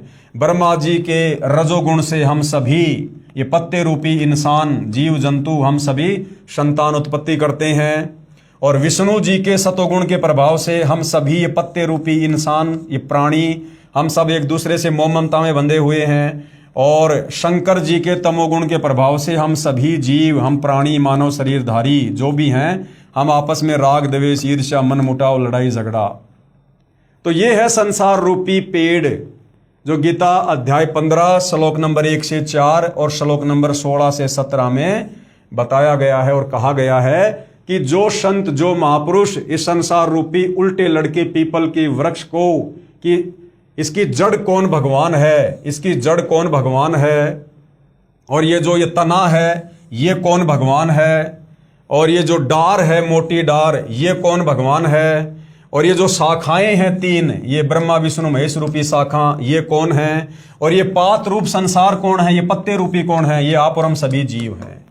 जो इस प्रकार से इस पेड़ को समझा देगा, स वेद विद, यानी शास्त्रों से, गीता जी से, वो तत्वदर्शी संत होगा। और तत्वदर्शी संत की भूमिका खुद कबीर भगवान खुद ही निभाता है। तो इस प्रकार से भाई और बहनों पूरी सृष्टि की रचना हो रखी है। ये उल्टा रूपी संसार रूपी जो है ये पेड़ है। सबसे ऊपर ये 4 लोक हैं जो कबीर भगवान ने ऊपर के 4 लोकों की जो रचना की थी। ये ऊपर के 4 लोक हैं, ये अनामी लोक, अलख लोक, अगम लोक और शतलोक। और यहां पर कबीर परमात्मा जी स्वयं बैठे होते हैं। ये जो पेड़ का मोटा जो तना है ये अक्षर पुरुष है, परब्रह्म है, जिसके सात संग ब्रह्मांड हैं। उसके नीचे अक्षर पुरुष के सात संग ब्रह्मांडों के नीचे काल के 21 ब्रह्मांड हैं। ये जो डार है ये काल है, और इस डार से जो 3 शाखाएं निकल रही हैं ये काल के तीनों बेटे ब्रह्मा विष्णु महेश हैं। और ब्रह्मा विष्णु महेश से फिर आगे का पूरा संसार, तीनों लोक, पृथ्वी पाताल स्वर्ग, ये काल संचालित करता है। तो भाइयों और बहनों, परमात्मा जी के अलावा अपने द्वारा रची गई सृष्टि को इस प्रकार से व्याख्या करके कोई नहीं समझा सकता। तो मन में कोई संशय नहीं होना चाहिए कि सतगुरु रामपाल जी कोई आम व्यक्ति होंगे, आम संत होंगे, आम कोई गुरुजी होंगे। ये स्वयं कबीर भगवान है।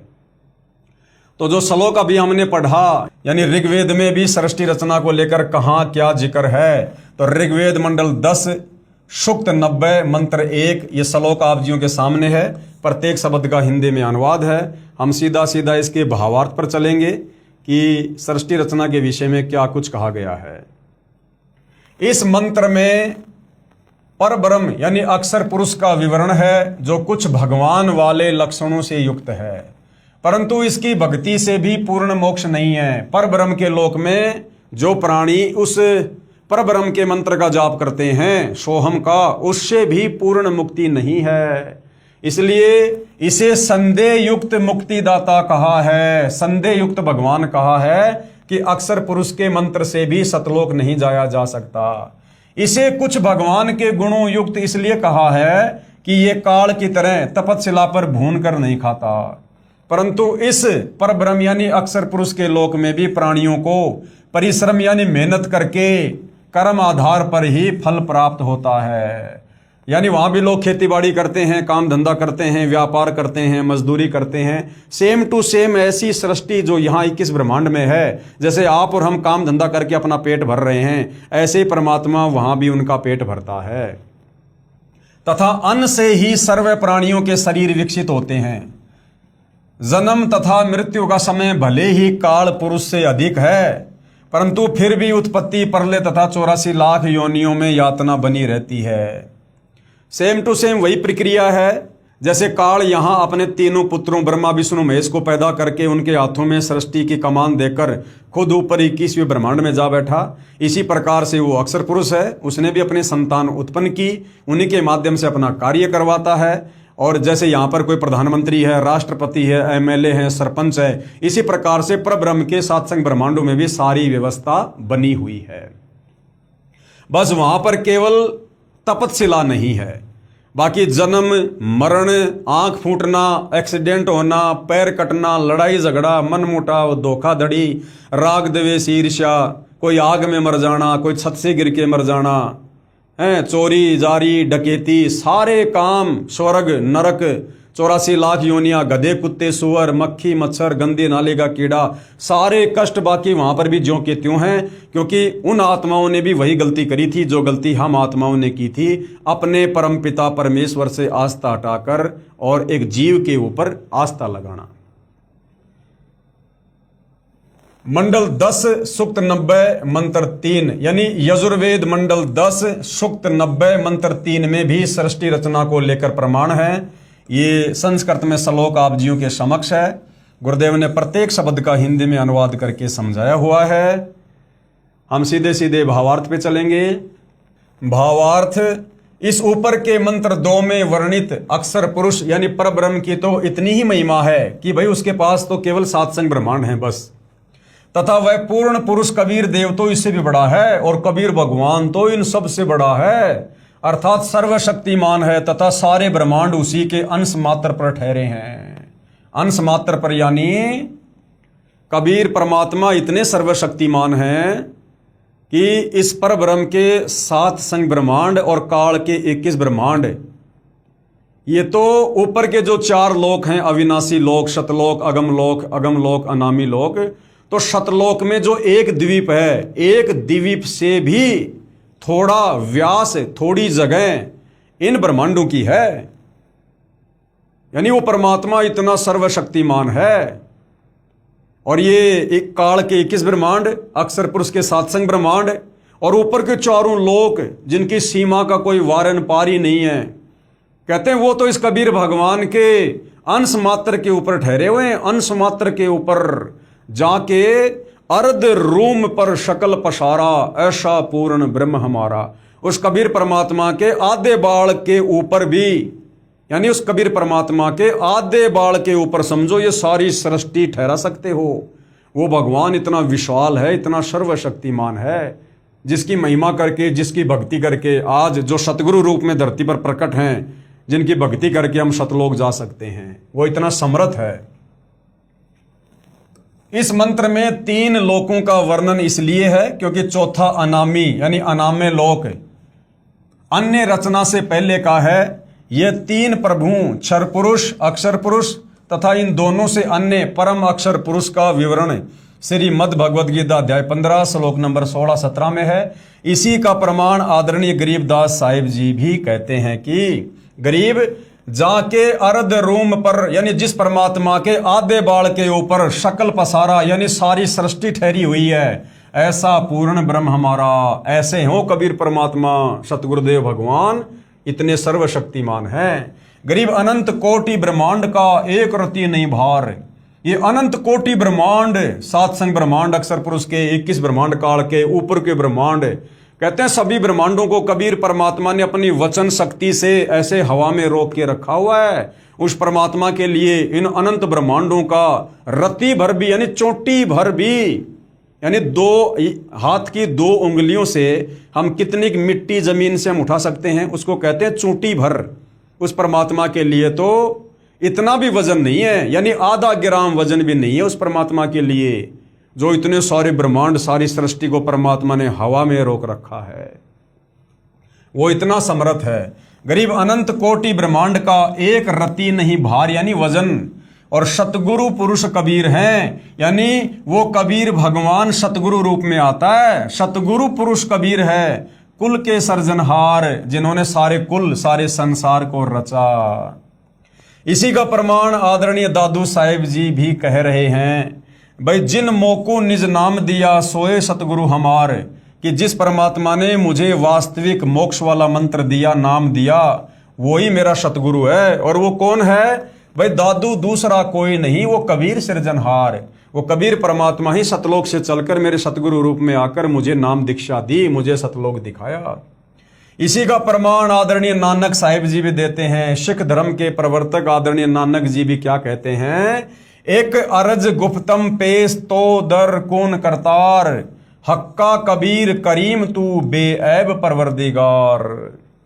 श्री गुरु ग्रंथ साहिब पेज नंबर 721, मेला 1 राग तिलंग।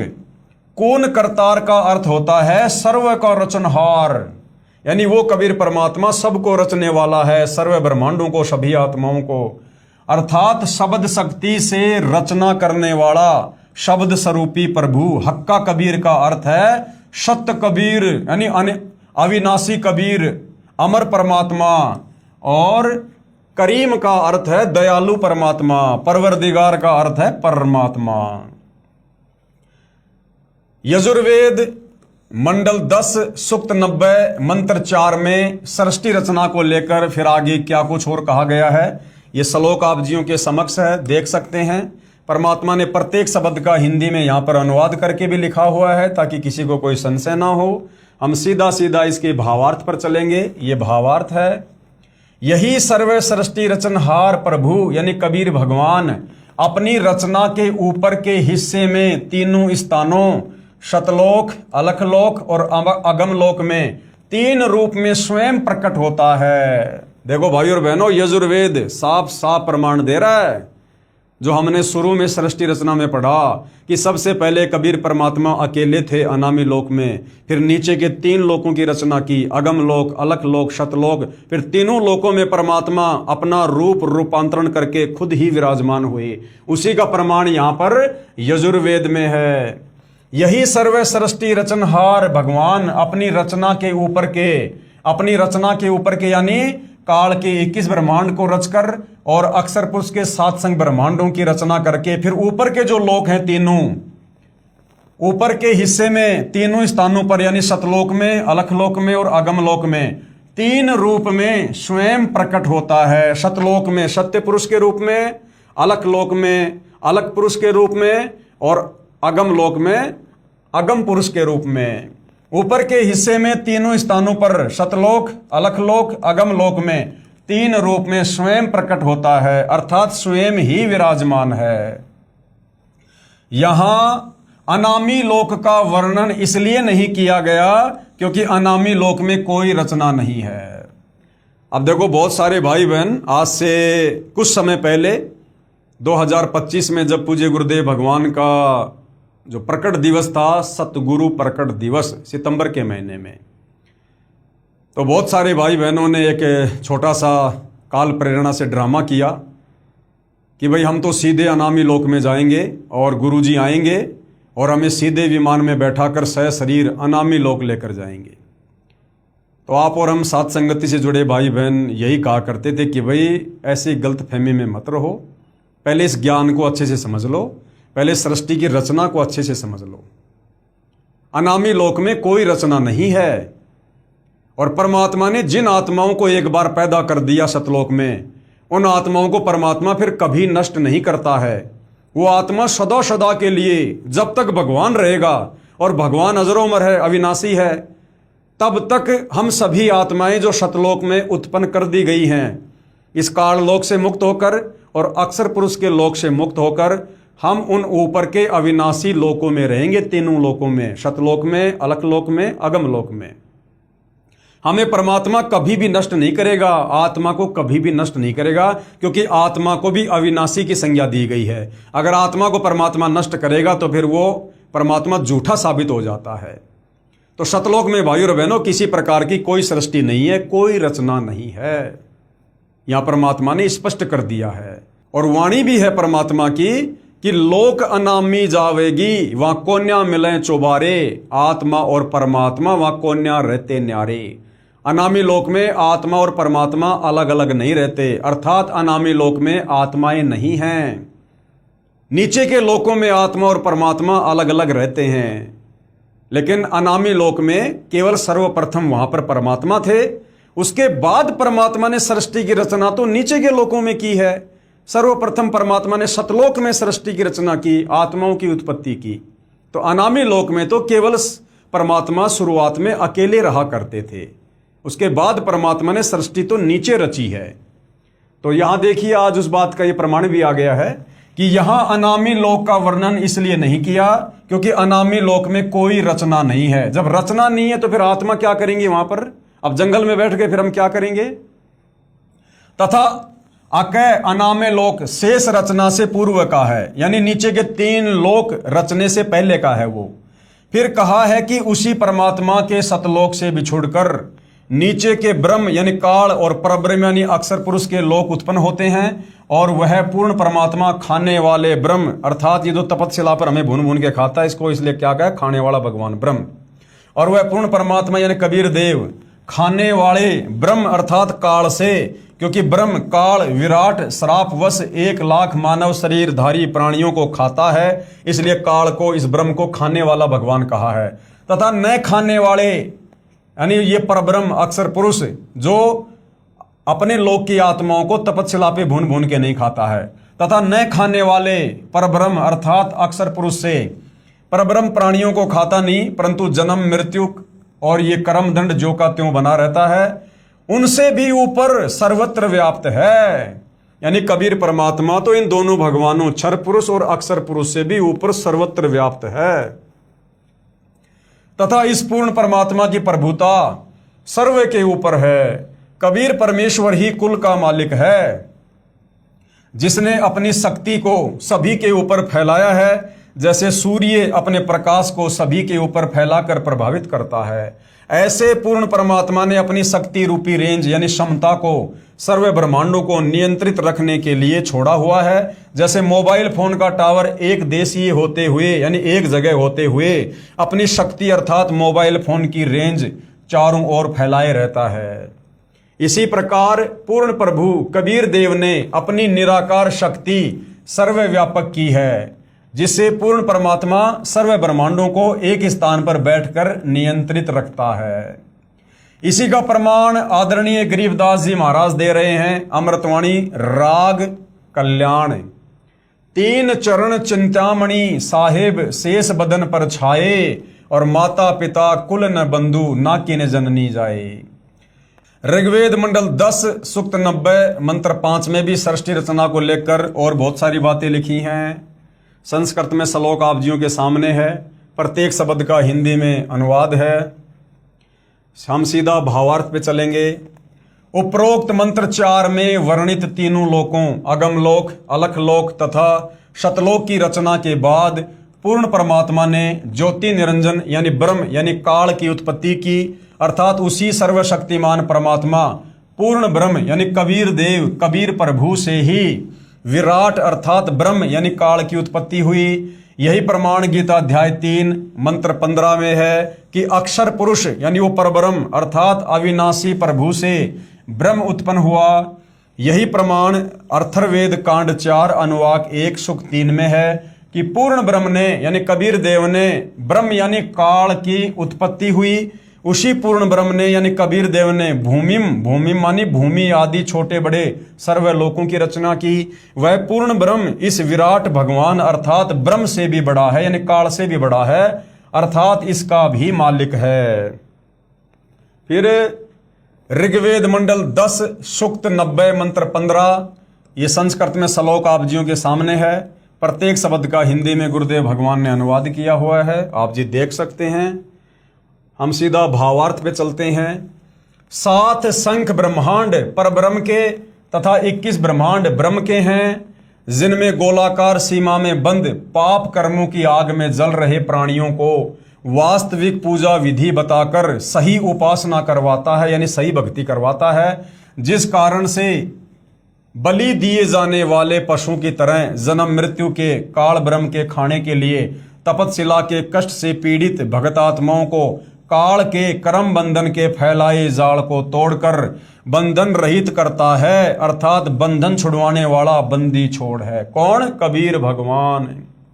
इसी का प्रमाण पवित्र यजुर्वेद अध्याय 5 मंत्र 32 में भी है कि कबीर अंगारियसी यानी कबीर परमेश्वर, अंग यानी पाप का, अरि यानी शत्रु, असी मानी है यानी वो कबीर परमात्मा हमारे पाप कर्मों का शत्रु है, यानी अपनी शत भक्ति से हमारे पाप कर्मों को काटता है, अर्थात पाप विनाशक कबीर है। बम्भारी असी, बम्भारी यानी बंधन का शत्रु, अर्थात बंदी छोड़ कबीर परमेश्वर ही है। फिर ऋग्वेद मंडल 10 सूक्त 90 मंत्र 16 सृष्टि रचना के विषय में क्या कहता है, श्लोक आप जियों के सामने है। प्रत्येक शब्द का हिंदी में अनुवाद किया हुआ है। हम सीधे भावार्थ पे चलते हैं। जो निर्विकार जिन्होंने मांस शराब तमाकू सेवन करना त्याग दिया, यानी पूर्ण तत्वदर्शी संत की शरण में आकर जिन भगतात्माओं ने सारे विकार त्याग दिए, यानी जो निर्विकार हो गए, जो हंस की श्रेणी में आ गए, काम क्रोध लोभ मोह अहंकार जिन्होंने त्याग दिए, क्योंकि परमात्मा कहते हैं कि कामी क्रोधी लालची इनसे भक्ति ना होए, भक्ति करे कोई शूरमा जात वर्ण कुल खोए। तो यहाँ क्या कहा जा रहा है? जो निर्विकार जिन्होंने मांस शराब तंबाकू सेवन करना त्याग दिया है तथा अन्य बुराइयों से रहित हैं, चोरी जारी ठगी धोखाधड़ी इन सब से दूर हैं, और देव स्वरूप भगत आत्माएं शास्त्र विधि रहित पूजा को त्याग कर और शास्त्र अनुकूल साधना करते हैं, वे भक्ति की कमाई से धनी होकर काल के ऋण यानी उस कर्जे से मुक्त होकर अपनी सत्य भक्ति की कमाई के कारण उस सर्व सुखदायी परमात्मा को प्राप्त करते हैं, अर्थात सतलोक चले जाते हैं, अर्थात सतलोक चले जाते हैं, जहां पर सर्वप्रथम रची सृष्टि के देव स्वरूप अर्थात पाप रहित हंस आत्मा रहती हैं। कहां चले जाएंगे? सतलोक, जिस सतलोक में पाप रहित हंस आत्माएं रहती हैं। जैसे कुछ आत्माएं तो काल ब्रह्म के जाल में फंसकर यहां आ गई, कुछ उस पर ब्रह्म यानी अक्षर पुरुष के साथ सात संग ब्रह्मांडों में आ गई, फिर भी असंख्य आत्माएं जिनका विश्वास पूर्ण परमात्मा में अटल रहा, जो पतिव्रता पद से नहीं गिरी, वे वहीं रह गई। इसलिए यहाँ वही वर्णन पवित्र वेदों ने भी सत्य बताया है। यही प्रमाण गीता अध्याय 8 के श्लोक संख्या 8 से 10 में वर्णन है कि जो साधक यानी जो भगत पूर्ण परमात्मा की सत साधना, यानी कबीर भगवान की जब वो तत्वदर्शी संत के रूप में आता है, पूर्ण परमात्मा की सत साधना शास्त्र विधि अनुसार करता है, वह भक्ति की कमाई के बल से यानी योग बल से उस पूर्ण परमात्मा को प्राप्त होता है, अर्थात उसके पास चला जाता है। इससे सिद्ध हुआ कि तीन प्रभु, सबसे पहले ब्रह्म यानी ये काल, दूसरा ये परब्रह्म अक्षर पुरुष, तीसरा पूर्ण ब्रह्म यानी कबीर भगवान, इन्हीं को यानी इस ब्रह्म को क्या कहा जाता है? ईश। और क्षर पुरुष यानी ये नाशवान है, जन्म और मरण में है। दूसरा ये परब्रह्म, इसको क्या कहा जाता है? अक्षर पुरुष और अक्षर ब्रह्मेश्वर। तथा तीसरा है पूर्ण ब्रह्म यानी कबीर परमात्मा। इनके भी उपमात्मक नाम है, जैसे परम अक्षर ब्रह्म, परमेश्वर, सत्य पुरुष आदि पर्यायवाची शब्दों से जाना जाता है। यही प्रमाण ऋग्वेद मंडल 9 सूक्त 96 मंत्र 17 से 20 में स्पष्ट है कि पूर्ण परमात्मा कबीर देव यानी कबीर परमेश्वर शिशु रूप धारण करके यानी छोटे बच्चे का रूप धारण करके प्रकट होता है तथा अपना निर्मल ज्ञान यानी तत्व ज्ञान अर्थात तत्व ज्ञान कबीर गिरभी यानी कबीर वाणी के द्वारा अपने अनुयायियों को बोल बोल कर वर्णन करता है। जैसे परमात्मा ने सतयुग में किया, त्रेता में किया, द्वापर में किया, 650 साल पहले कबीर नाम से आकर कबीर वाणी के माध्यम से किया, कबीर सागर लिखवाया, फिर गरीबदास जी के रूप में आकर किया और वर्तमान में सतगुरु रामपाल जी के नाम से आकर सत्संग करके हमें सुना रहे हैं। वह कबीर देव कबीर परमेश्वर ब्रह्म यानी क्षर पुरुष के धाम यानी 21 ब्रह्मांड तथा पर ब्रह्म यानी अक्षर पुरुष के धाम यानी 7 संग ब्रह्मांड से भिन्न जो पूर्ण ब्रह्म परम अक्षर पुरुष का तीसरा रित धाम यानी सतलोक है, उसमें आकार में विराजमान है, सहशरीर है, मानव सदृश्य है तथा सतलोक से चौथा अनामी लोक है, उसमें भी यही कबीर देव कबीर परमेश्वर अनामी पुरुष रूप में मनुष्य सदृश्य आकार में विराजमान है। अब आगे भाइयों और बहनों, जो सृष्टि रचना हमने इस पवित्र आध्यात्मिक पुस्तक ज्ञान गंगा में जो कि परमेश्वर रामपाल जी के द्वारा लिखी गई है, इस पवित्र पुस्तक ज्ञान गंगा में लिखी सृष्टि रचना का समर्थन ये पवित्र श्रीमद् देवी महापुराण यानी जिसको दुर्गा पुराण भी कहते हैं, इसमें भी ज्यों का त्यों लिखा हुआ है। यानी किसी को शंका ना हो कि ज्ञान गंगा पुस्तक में जो सृष्टि रचना लिखी है भाई वो तो बनावटी होगी या वैसे लिख दी होगी। तो हमारे धर्मशास्त्र अभी केवल हिंदू समाज के जो धर्मशास्त्र हैं, वैसे तो ये सारे विश्व के हैं, किसी एक धर्म विशेष के शास्त्र नहीं है। चारों वेद गीता जी ये सर्व मानव समाज के लिए हैं, पूरे विश्व के लिए हैं। लेकिन इस काल ने हमारे को अलग अलग धर्मों में बांट दिया, तो हम लोगों ने अपनी नादानी के चलते शास्त्रों को भी अलग अलग बांट लिया। तो विशेषकर जो हिंदू समाज के जो ये 18 पुराण हैं और चारों वेद हैं, गीता जी हैं, इनमें भी सृष्टि रचना का समर्थन जो सृष्टि रचना सतगुरु रामपाल जी ने 5वें वेद सूक्ष्म वेद से बताई है, ज्यों का त्यों समर्थन हमारे धर्म ग्रंथ कर रहे हैं। तो श्रीमद् देवी महापुराण यानी दुर्गा पुराण में सृष्टि रचना का प्रमाण है, ताकि विशेषकर हिंदू समाज से जुड़े भाई बहनों को, श्रद्धालुओं को इस बात पर विश्वास हो कि वास्तव में हम तो यहाँ काल के 21 ब्रह्मांडों में चाहे राजा बन के बैठे हैं, चाहे ब्रह्मा विष्णु महेश या देव पद प्राप्त हैं, हम यहाँ पर कहर भोग रहे हैं, हम यहाँ पर जेल काट रहे हैं। और हमारे को मनुष्य जन्म प्राप्त होने का मुख्य मकसद यही है कि हम यहाँ से अपनी आत्मा का कल्याण करवाएं, और दूसरा इस मनुष्य जन्म का कोई प्रयोजन नहीं है। और काल हमें बिना तत्व ज्ञान के, बिना सतगुरु के हमें इसी प्रकार से इन झूठे सुखों में उलझा के रखना चाहता है, ताकि ये मनुष्य जन्म जो इस काल के द्वारा देना इसकी मजबूरी है, क्योंकि परमात्मा ने विधान बना रखा है कि भैया 84 लाख योनियों का कष्ट भोगने के बाद तूने इन आत्माओं को एक मनुष्य जन्म देना पड़ेगा। तो इस काल की मजबूरी है मनुष्य जन्म देना, और ये काल इस मनुष्य जन्म में इतनी गफलत करवाता है, ये हमें पूर्ण संत के संपर्क में नहीं आने देना चाहता। अपने नकली संत आचार्य शंकराचार्य, मुल्ला मौलवी पोप पादरी ये भेज कर हमें शत भक्ति से दूर करता है और शास्त्र विरुद्ध साधना पर लगा के रखता है। कर्म कांड, ये तीर्थों की पूजा, धामों की पूजा, पेड़ों की पूजा, पर्वतों की पूजा, मंदिर मस्जिद चर्च गुरुद्वारे, ये सब इस काल का भयंकर जाल है, ताकि हम इस समय जब हम मनुष्य जन्म में हों हम किसी पूर्ण संत के संपर्क में ना आ जाएं, हमें सृष्टि रचना की जानकारी ना हो जाए और हम काल के 21 ब्रह्मांड से बाहर ना निकल जाएं, वरना फिर ये खाएगा क्या, इसको अपने भोजन की चिंता है। इसलिए भाइयों और बहनों, ये इतना चिंतित रहता है और हमें भक्ति से दूर बैठा के रखता है। लेकिन वो दयालु परमात्मा, रहनुमा परमात्मा, वो करीम अल्लाह, सारी सृष्टि का मालिक, कबीर देव, कबीर भगवान, जिनके हम सभी संतान हैं, वो परमेश्वर आप और हम पर दया युक्त होकर और एक तत्वदर्शी संत का चोला धारण करके अपने तेजोमय शरीर को हल्का करके परमात्मा यहाँ पर मनुष्य दृश्य रूप में प्रकट होता है और हमें अपने सतज्ञान से परिचित करवाता है, हमें ज्ञान सुनाता है, सृष्टि रचना बताता है और हमारी आत्मा में कोई संशय ना हो इसके लिए सर्व धर्म शास्त्रों से प्रमाणित भी करता है। और जो अधिकारी आत्मा होती हैं, जिनका इस काल के लोक से झंझट समाप्त होना होगा, उन आत्माओं को परमेश्वर अवश्य अपना ज्ञान समझाते हैं, उनकी बुद्धि अवश्य उनके संस्कारवश ओपन होती है और वो आत्माएं अपनी आत्मा का कल्याण करवा लेती हैं।